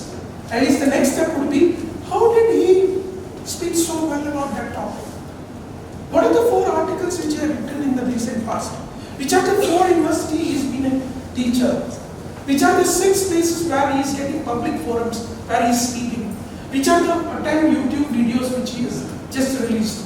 Which are the 6 millions of viewers he has? It will really temper your temperament. It really tempers your temperament. Okay? The 5th thing which I want to tell you after these 4 things which I do myself, and sincerely I do this, is when you know you can't rub shoulders, which means sometimes when you rub shoulders with the people who are better than you, you will get rejections. You will get rejections, for sure. Education industry, highly political. Non-professor only will recommend non-Muslim faculty. Do you think it is very easy? You want to lobby? Please lobby. You know what happens in our profession? We are in comfort zone, right? Why to lobby? Just taste lobbying. You'll understand. Just taste it. I should have been there in this major conference. Why am I sitting here? I should be there. What stopped you? At least make that next attempt. Next year's same topic or same specialization, you might be in the stage. Rub shoulders with people who are equally good or even better than you. Chances that you will fall on the right side of the fence is higher. Yeah, when you fall on the wrong side of the fence, you might get insulted. And let me tell you, insult is a blessing. I'm going to tell you certain things which doesn't go inside so easily. Insult is a blessing. It's a blessing. And the more you get insulted, more prepared you are. And if you take action, the thriving joy of action which you have taken will make you a phenomenal teacher. You never seen your future from where you are today.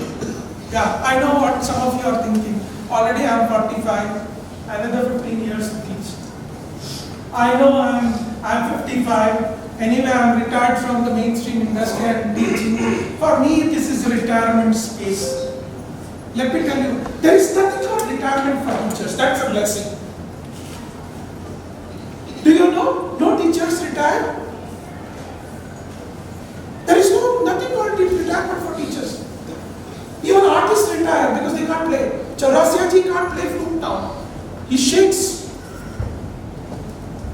Let me tell you, last weekend I was in Mysore in Myra business school. The person who came in my car is about 76 or 77 years old guy. Ex-CFO of a large manufacturing company. He's been teaching finance for the last 70 years since in Afghanistan. 60, I think he got retired. He's 77. You should see his energy level. I got motivated sitting next to him. And he spoke about everything which I don't know. Of course, it was finance, but nothing wrong in learning, right?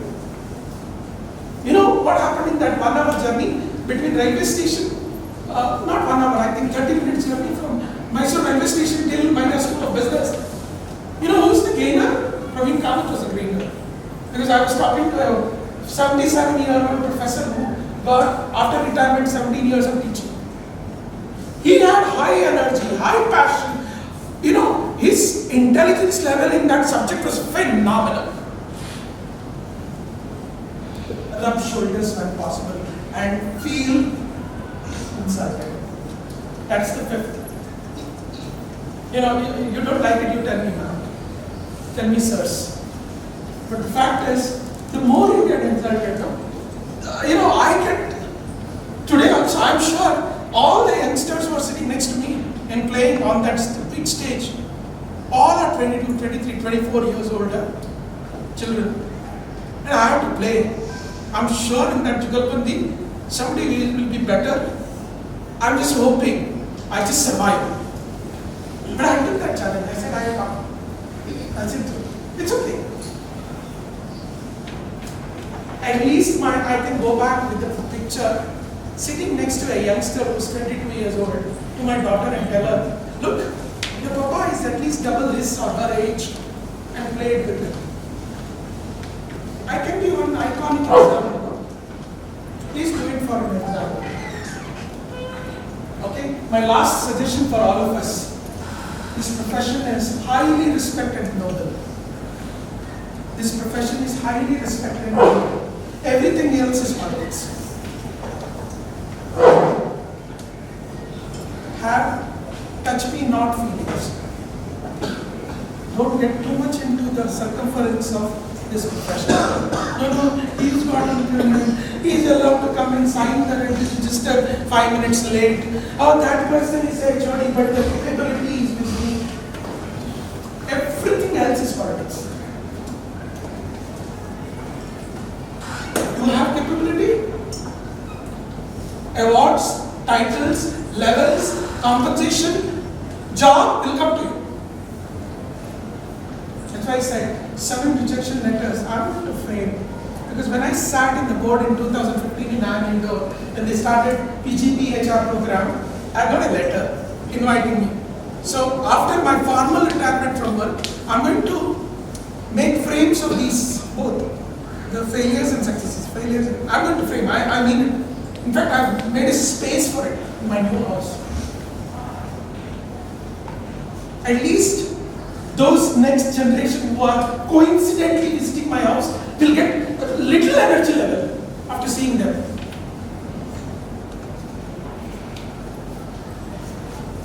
The rest is all politics. Please remember, all of us are in a very, very, very noble profession. Extremely be respectful for what you are doing.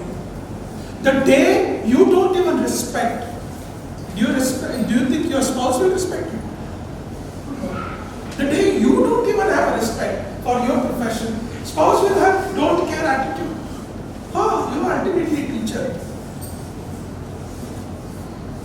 Okay, let me now surprise you with some statistics, okay? I'm done with my lecture. I just want to. People who have done permanent teacher's job in some of the IITs and IIScs of the world, who get into otherwise freelancing teaching. Do you know what is the money they have if they are good? Any guesses here? Per hourly cost is they will demand engineering faculties. Any guesses? Huh?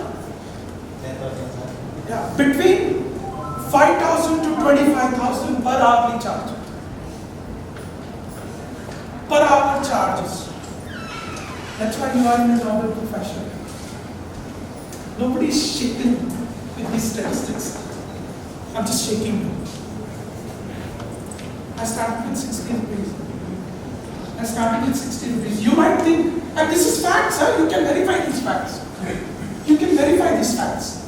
You have friends, no? You have batchmates who have become better teachers, just call them. You have friends who are retired and going as a visiting faculty in, say, new IITs, not even the old one. New IITs. You know, the neighborhood IIT, go and talk to them.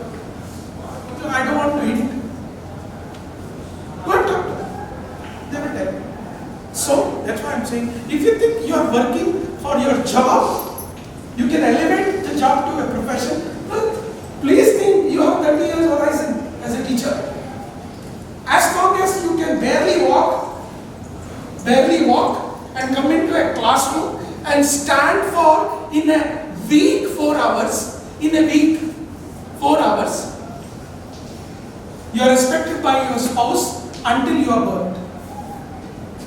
In the last leg of your life.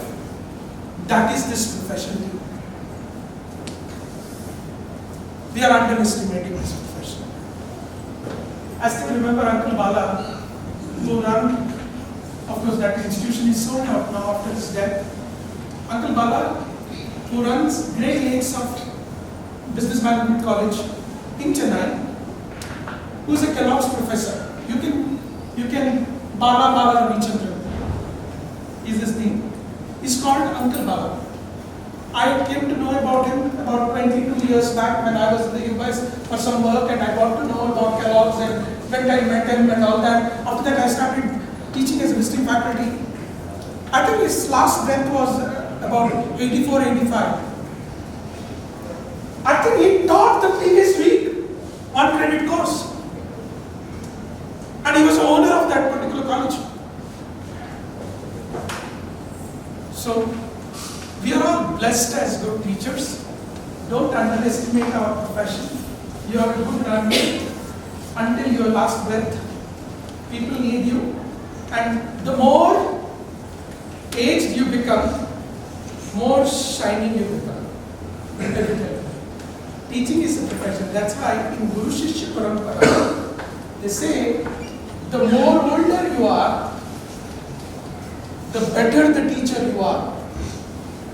That's why Dronacharya was the biggest one. There are multiple acharyas. That's why they are called acharyas. They are not gurus. They are acharyas, right? You shine better as age catches up with you, because humility comes to you, right? You look to very, very good. Don't run behind industry to become one among those millions of job employed industry people. This profession has steam. No AI can replace all of you, or all of us. At least I am very confident. This is my next profession, let me tell you. I'm just waiting for my PhD to happen. I'm going to rub shoulders with some of the best, because they treated me like a second-rate citizen because I never had PhD. Once I have the PhD, I will do postdoctoral and I will rub shoulders with the best in class in the world. For sure. I will sit in forums and I tell them I'm not an IITian, neither an engineer, nor from the Ivy League. But I can teach in these colleges. I've already done it to some extent in IIMs. I'm not from IIM. So I'm just saying, these are examples to tell you, as teachers, I think let's do these 4 or 5 line items. I know it's a very strange Saturday. Please look at yourself 35 years from now. Okay? Because your last breath also you can be a good teacher. Now let's have Q&A. Ask me embarrassing questions, okay? Please embarrass me completely. Yeah, please ask me, because that's the thrill I will get to learn. Ask me questions.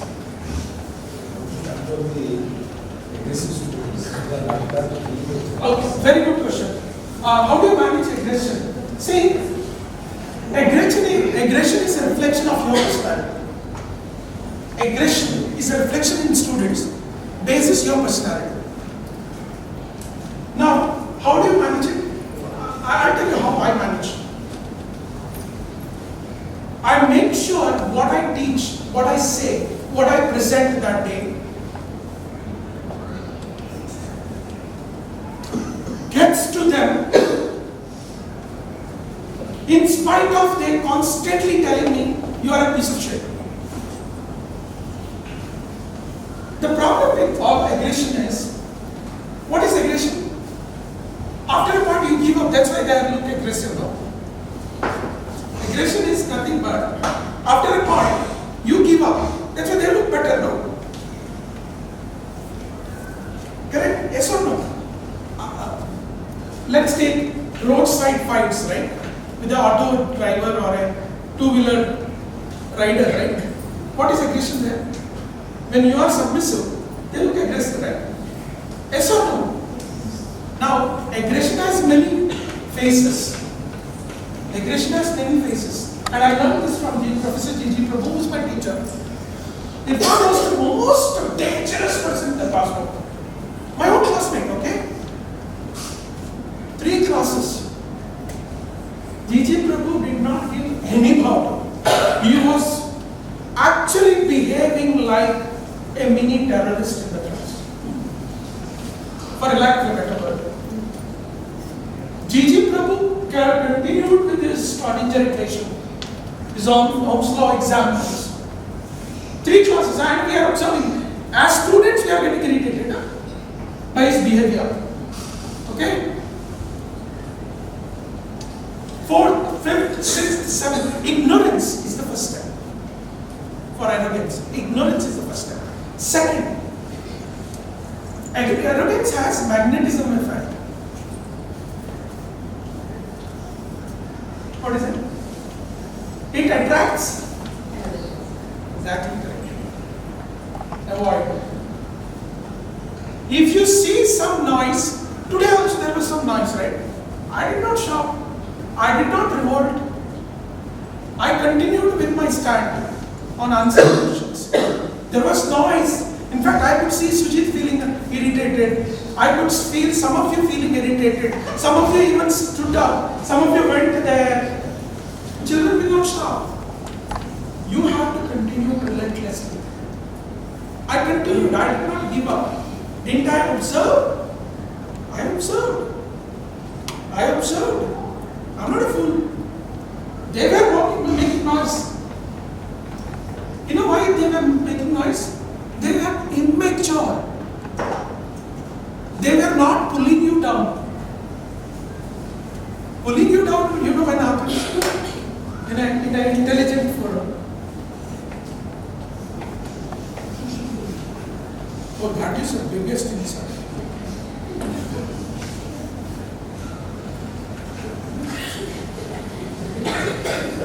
I have a problem. You have English better. You have become terrorist than people who make noise. People don't open up. Have you seen a crowd which is like very silent? The power of silence. Very derogatory. Oh my God. All of you realize that, right? Oh. Power of silence is realized by all of us. Silence. Starting from my mother, who did for my father, my wife doing it for me even now. Power of silence, extremely disastrous. Look at cold feet. It's okay. Let the power of silence continue. You also get peace. That's the difference of you. When she is silent, no, it's such a blessing for me. But I don't show that. Is it Nani? Nani? I'm sorry. That was not the intent. I don't do it in front of my daughter because she's adult now. I do it all my fights after my daughter goes out. Similar analogy works well with arrogant kids. Silence. I also have, as an HR person, sir, the power of non-verbal communication. Imagine he's the candidate who's creating a problem. Sir is the candidate. For every analogy, my eyes go there and stay. And that's how we will do it. I'm not intelligent. But my eyes are so powerfully, I roam around and I come back. I roam around, I come back. Have you seen a videographer who does a good job? Have you seen a videographer who does a good job? Can I show it to you? Good videographers, and this is what I learned in training the teacher to do that. Getting the video, it's amazing. Madam had no interest to smile at her, but she suddenly smiles, and then taking video. Madam has no choice but to smile. One uninterested that day had a fight with husband and wife and has come to the marriage party, but still, he has no choice but to smile. Power of non-verbal communication. And with that power of non-verbal communication, I do use sparingly, not with opposite sex, but with the same sex. I know he's the irritated, okay? But I don't address him. And that's how, most of the time, we have to do things like what we do. So that he gets a message, shut up, man. You know what we do?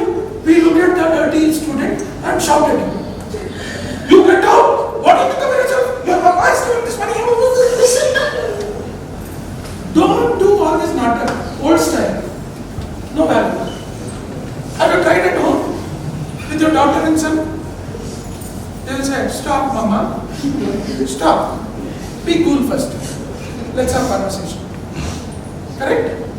cannot change your own son and your daughter and your nephew and niece. What is that you're changing a fellow who has no relationship with you? Never try to change somebody who decided not to change. Okay. So this is another non-verbal communication. The fourth one is by giving examples. No? I take his name. That's how Suresh became great. Suddenly Suresh was, doing a rocket. Suddenly he changed. What is that Suresh said? And many times Suresh does this. Suresh lifts that bar, and the speed in which your examples are Suresh related. And suddenly Suresh will become very, very uncomfortable. Yeah, he might still whistle first time, but your entire day is Suresh example. Next day, if you don't take Suresh example, other bits will tell, sir, Suresh example. Let me tell you, insults teaches many people many things. Now, you need to know how to insult also. I'm not saying you are not insulting them. You are acknowledging it. You're the best. You're the hero, man. Suresh, you are the hero. You are the biggest gift to the mankind, Suresh. Don't you know Suresh? One whistle. He will put. But how many times he can whistle? How many times he can whistle? Work on their strengths so that it becomes weakness.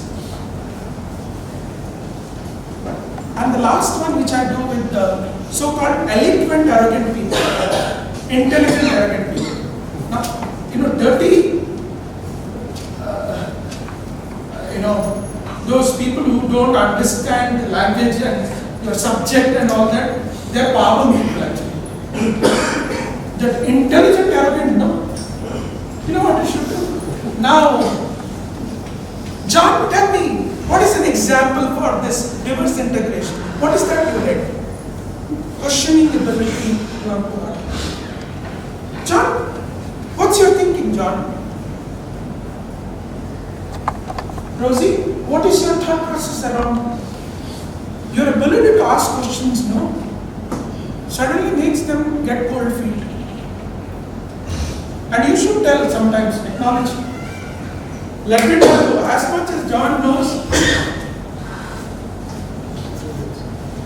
John is better. John,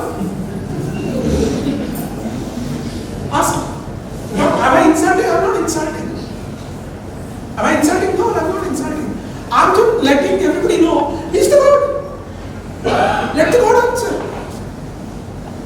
It has worked well for even at home.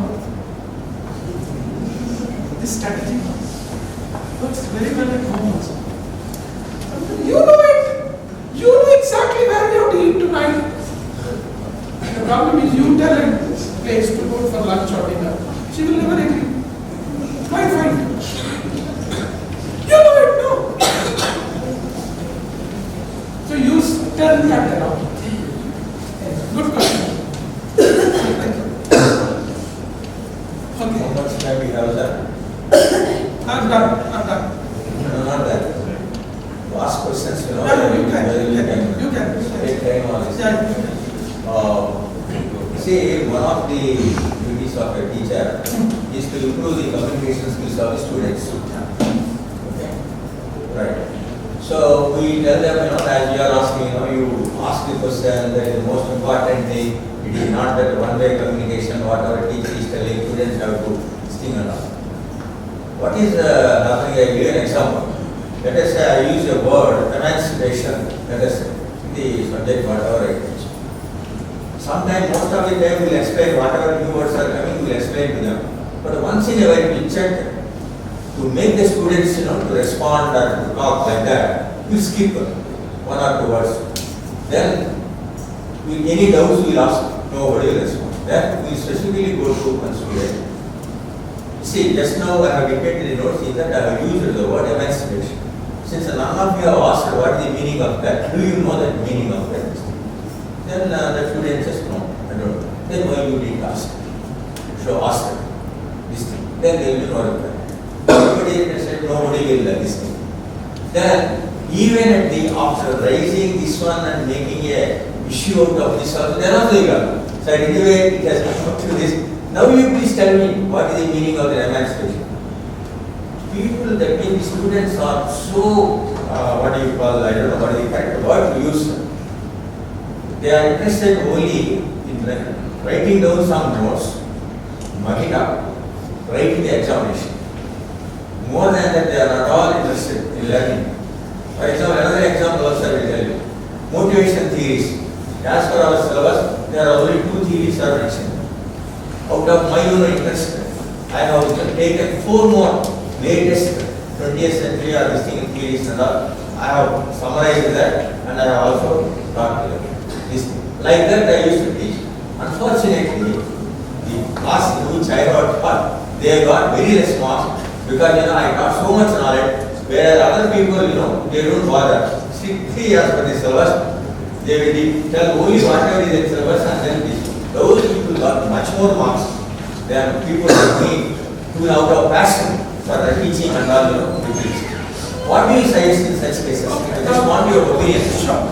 I think very good dichotomies of our life as teachers, because we have a lesson plan, we have a standard timeline, we have university rules, we have patternized questions, a pattern of questions, we have marks allocation. All that I also go through. My teaching style, and this is from my experience, about 70 to 80% I comply with the guidelines. 70 to 80% of the time I comply with the guidelines. Sometimes I do 80-85% depending on the nature of the subject. Let me give an example. You're all engineering faculties, but I'll give you a management example. Labor laws. It's like teaching physics. LHS equal to RHS, or teaching mathematics. Labor laws can't have intelligence and your storytelling. Labor laws is, the laws will define the ways it has to be defined and it has to be executed the way it has to be executed. In the labor laws class, my compliance to the subject guidelines is 85% to 90%. The only difference of 10% I do is case laws from the Supreme Court, High Court, the local courts and municipal courts. Those LLJ magazine, Labor Law Journal magazine I take. And then we discuss those cases. But if my subject is recruitment and selection or business leadership, I use stories as my vehicle, coincidentally telling motivational theories. I reverse my logic. My vehicle is stories. Coincidentally, I teach the concept. The concept is an outcome of the story. Now, to answer you, sir, in this environment, I'm not sure how you can do. I give them pre-formatted notes as well as my PPTs in advance. I don't do it after my teaching. For example, my first session will be telling them which all places you have, which all reading material, and where is my class notes. So I give them in advance. There are 2 types of students, as rightly said by sir. One, mug and study and come and take rank. I cater to them. The second category of people where I want to value add, by the example of emancipation he gave, such students in a classroom, sir, who wants to value add to the profession of learning, is about 10 to 15% historically. Even in the IQ of an IMA, you can't modify these factors.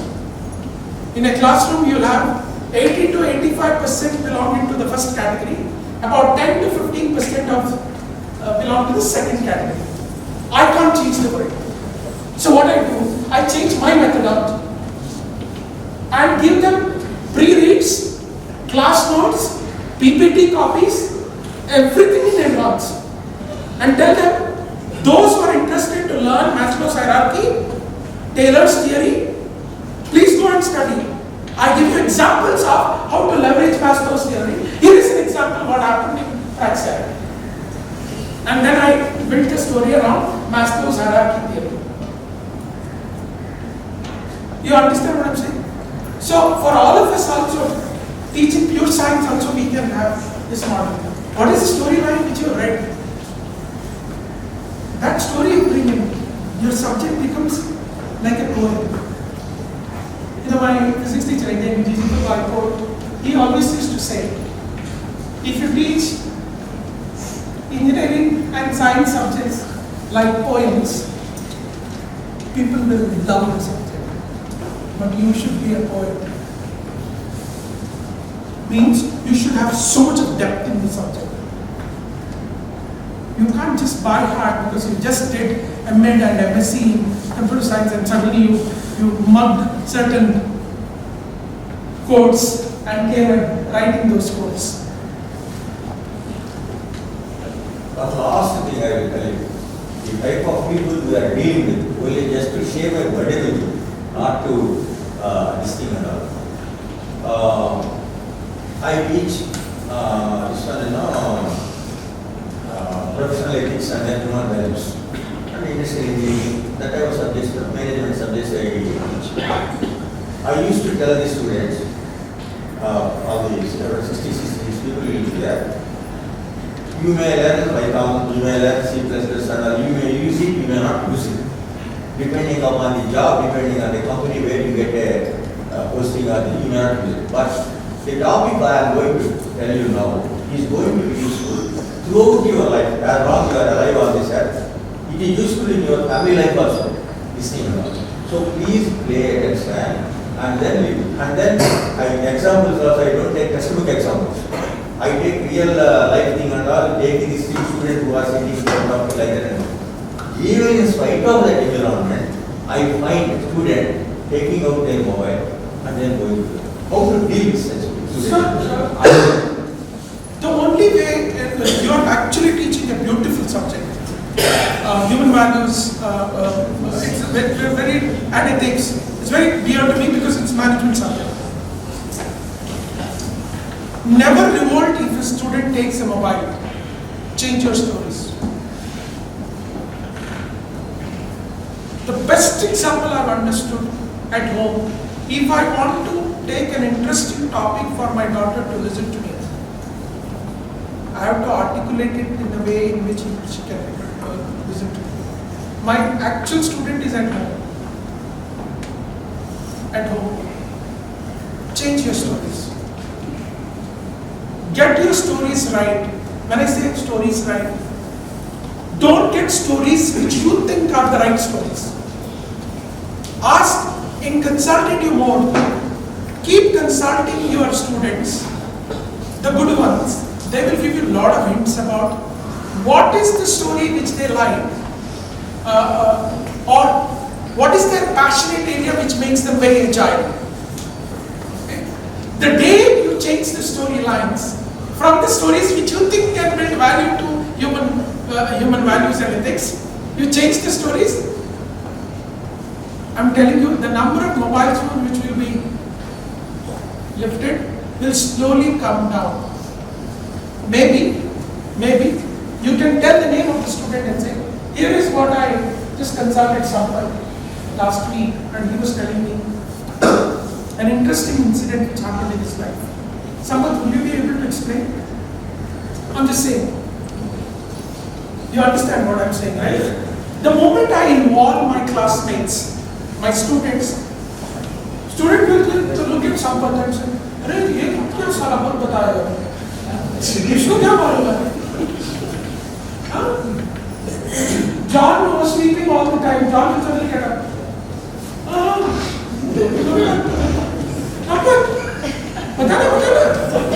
Which story after that class, I'll call John.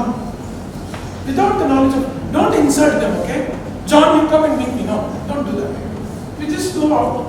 When they're all standing there and teasing some girls, you just tap on John and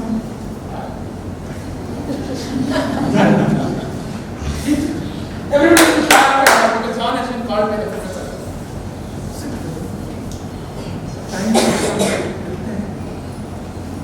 The 10 minutes you spend time with John. He said, boss, this is the reason I understand the John is someone who in a the right environment can really shape up. That is your judgment. Huh? You can't have a Irfan, then what? You should take the right choice of the John. Okay? Ask him to provide. Next class should be about John. You know, the moment, yeah, is it easy to do? 100% easy to do. But we have to change the mechanism of approach. You know, for me, most of these IIMs, you know, how that arrogant student level, how I kill them. I said 3 hours I require. Evening hours I go and play with them in those grounds. I exactly understand their temperament. I play with them, and you know, in Tapni or say I Indore, their job starts, their playing starts after 10 p.m. after their mess shuts.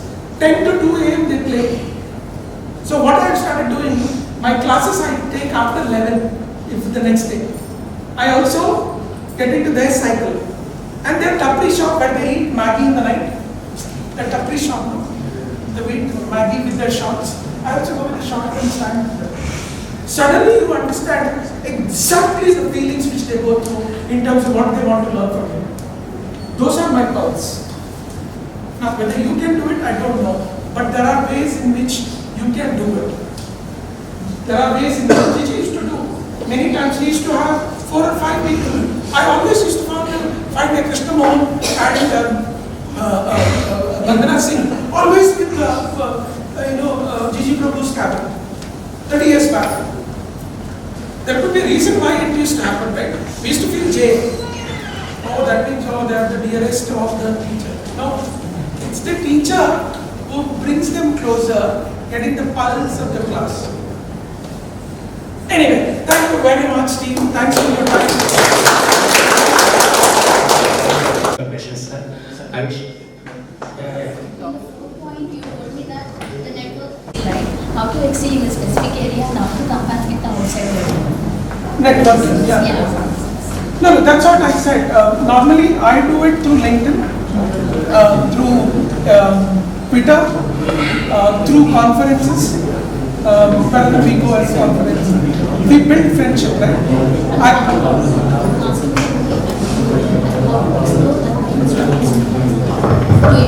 Coursera, Upgrad, you know, all the, I'll send you the list of, certification I can send you. Those certifications in their relevant field, they are rock stars. I can send you the list of,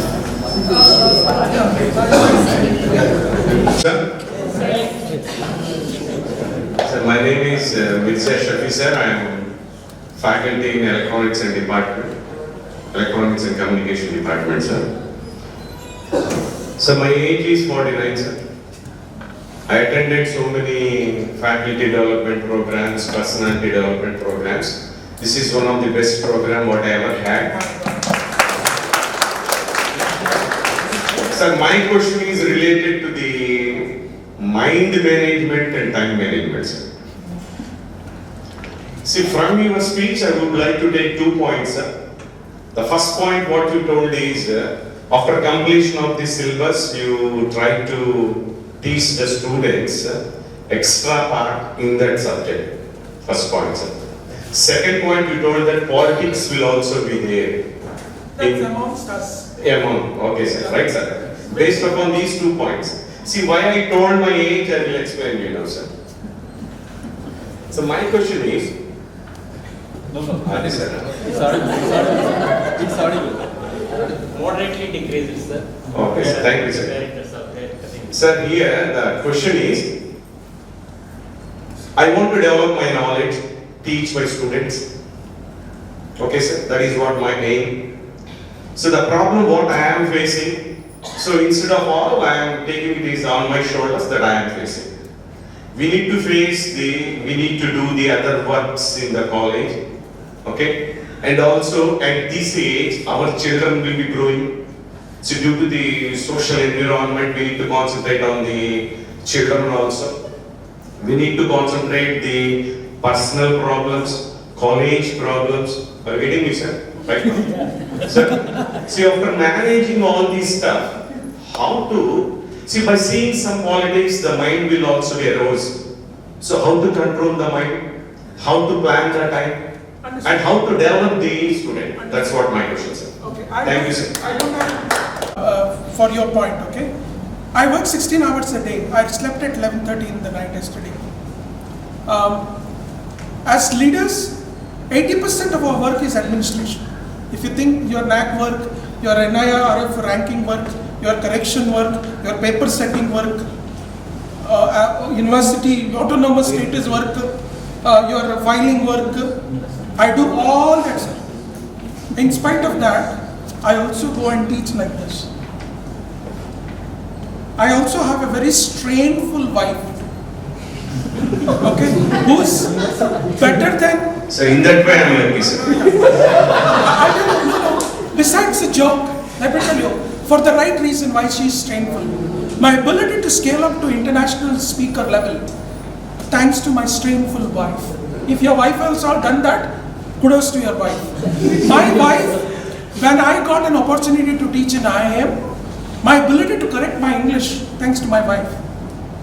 My ability to enhance my ability to get the right story and my ability to get a right kind of audience with right language skills, thanks to my family. Let me also tell you, all of us have the same set of problems. The burdens are different. Some people have a big burden, some people have small burdens or problems. We have to decide where we want to fit. We should be like, many times people said, you can't teach in IIMs, you can't teach in Ivy Leagues, you can't coach faculty development of engineering teachers. I said, I will do it. If somebody says you can't do it, my answer to them, I will ensure I'll do it. I think what matters for all of us, whether you are in education industry or in the industry, okay? Talent matters more than anything else. I think attitude matters. For me, being humble, keeping my humility, knowing people, seeing people, learning from them, shamelessly helped me to scale up. And that's why I'm telling you today. Today I'm performing with half of my age people. I still notified to them saying that I will still come and perform. Do you think it is easy? Having a strainful 6 hours, I have a college to speak in the afternoon now. 6 hours I have to be standing. I hardly slept for 3 hours yesterday. 11:30, 12 o'clock I slept. 2:30 I have to get up. Because my house is 75 kilometers from the airport. And because of air show, our flights are leaving before 9 a.m. by the way. World is full of problems and a lot of, have you seen when there is a crime happens, how they put, life is like a crime. People will put cordon off. It is our intelligence and our ability to bend, come out, or go inside and see what we can do. And I've done it, and I'm shameless to tell and share it with you. And I'm standing on a platform today, I'm really proud. The difference between the 2% or 3% of iconic teachers, I compare myself with them. There are 97% of ordinary teachers. Unfortunately, I don't compare myself with them. My benchmark is that 3% of top talented teachers in the world. Am I there? If I'm not there, long way to go.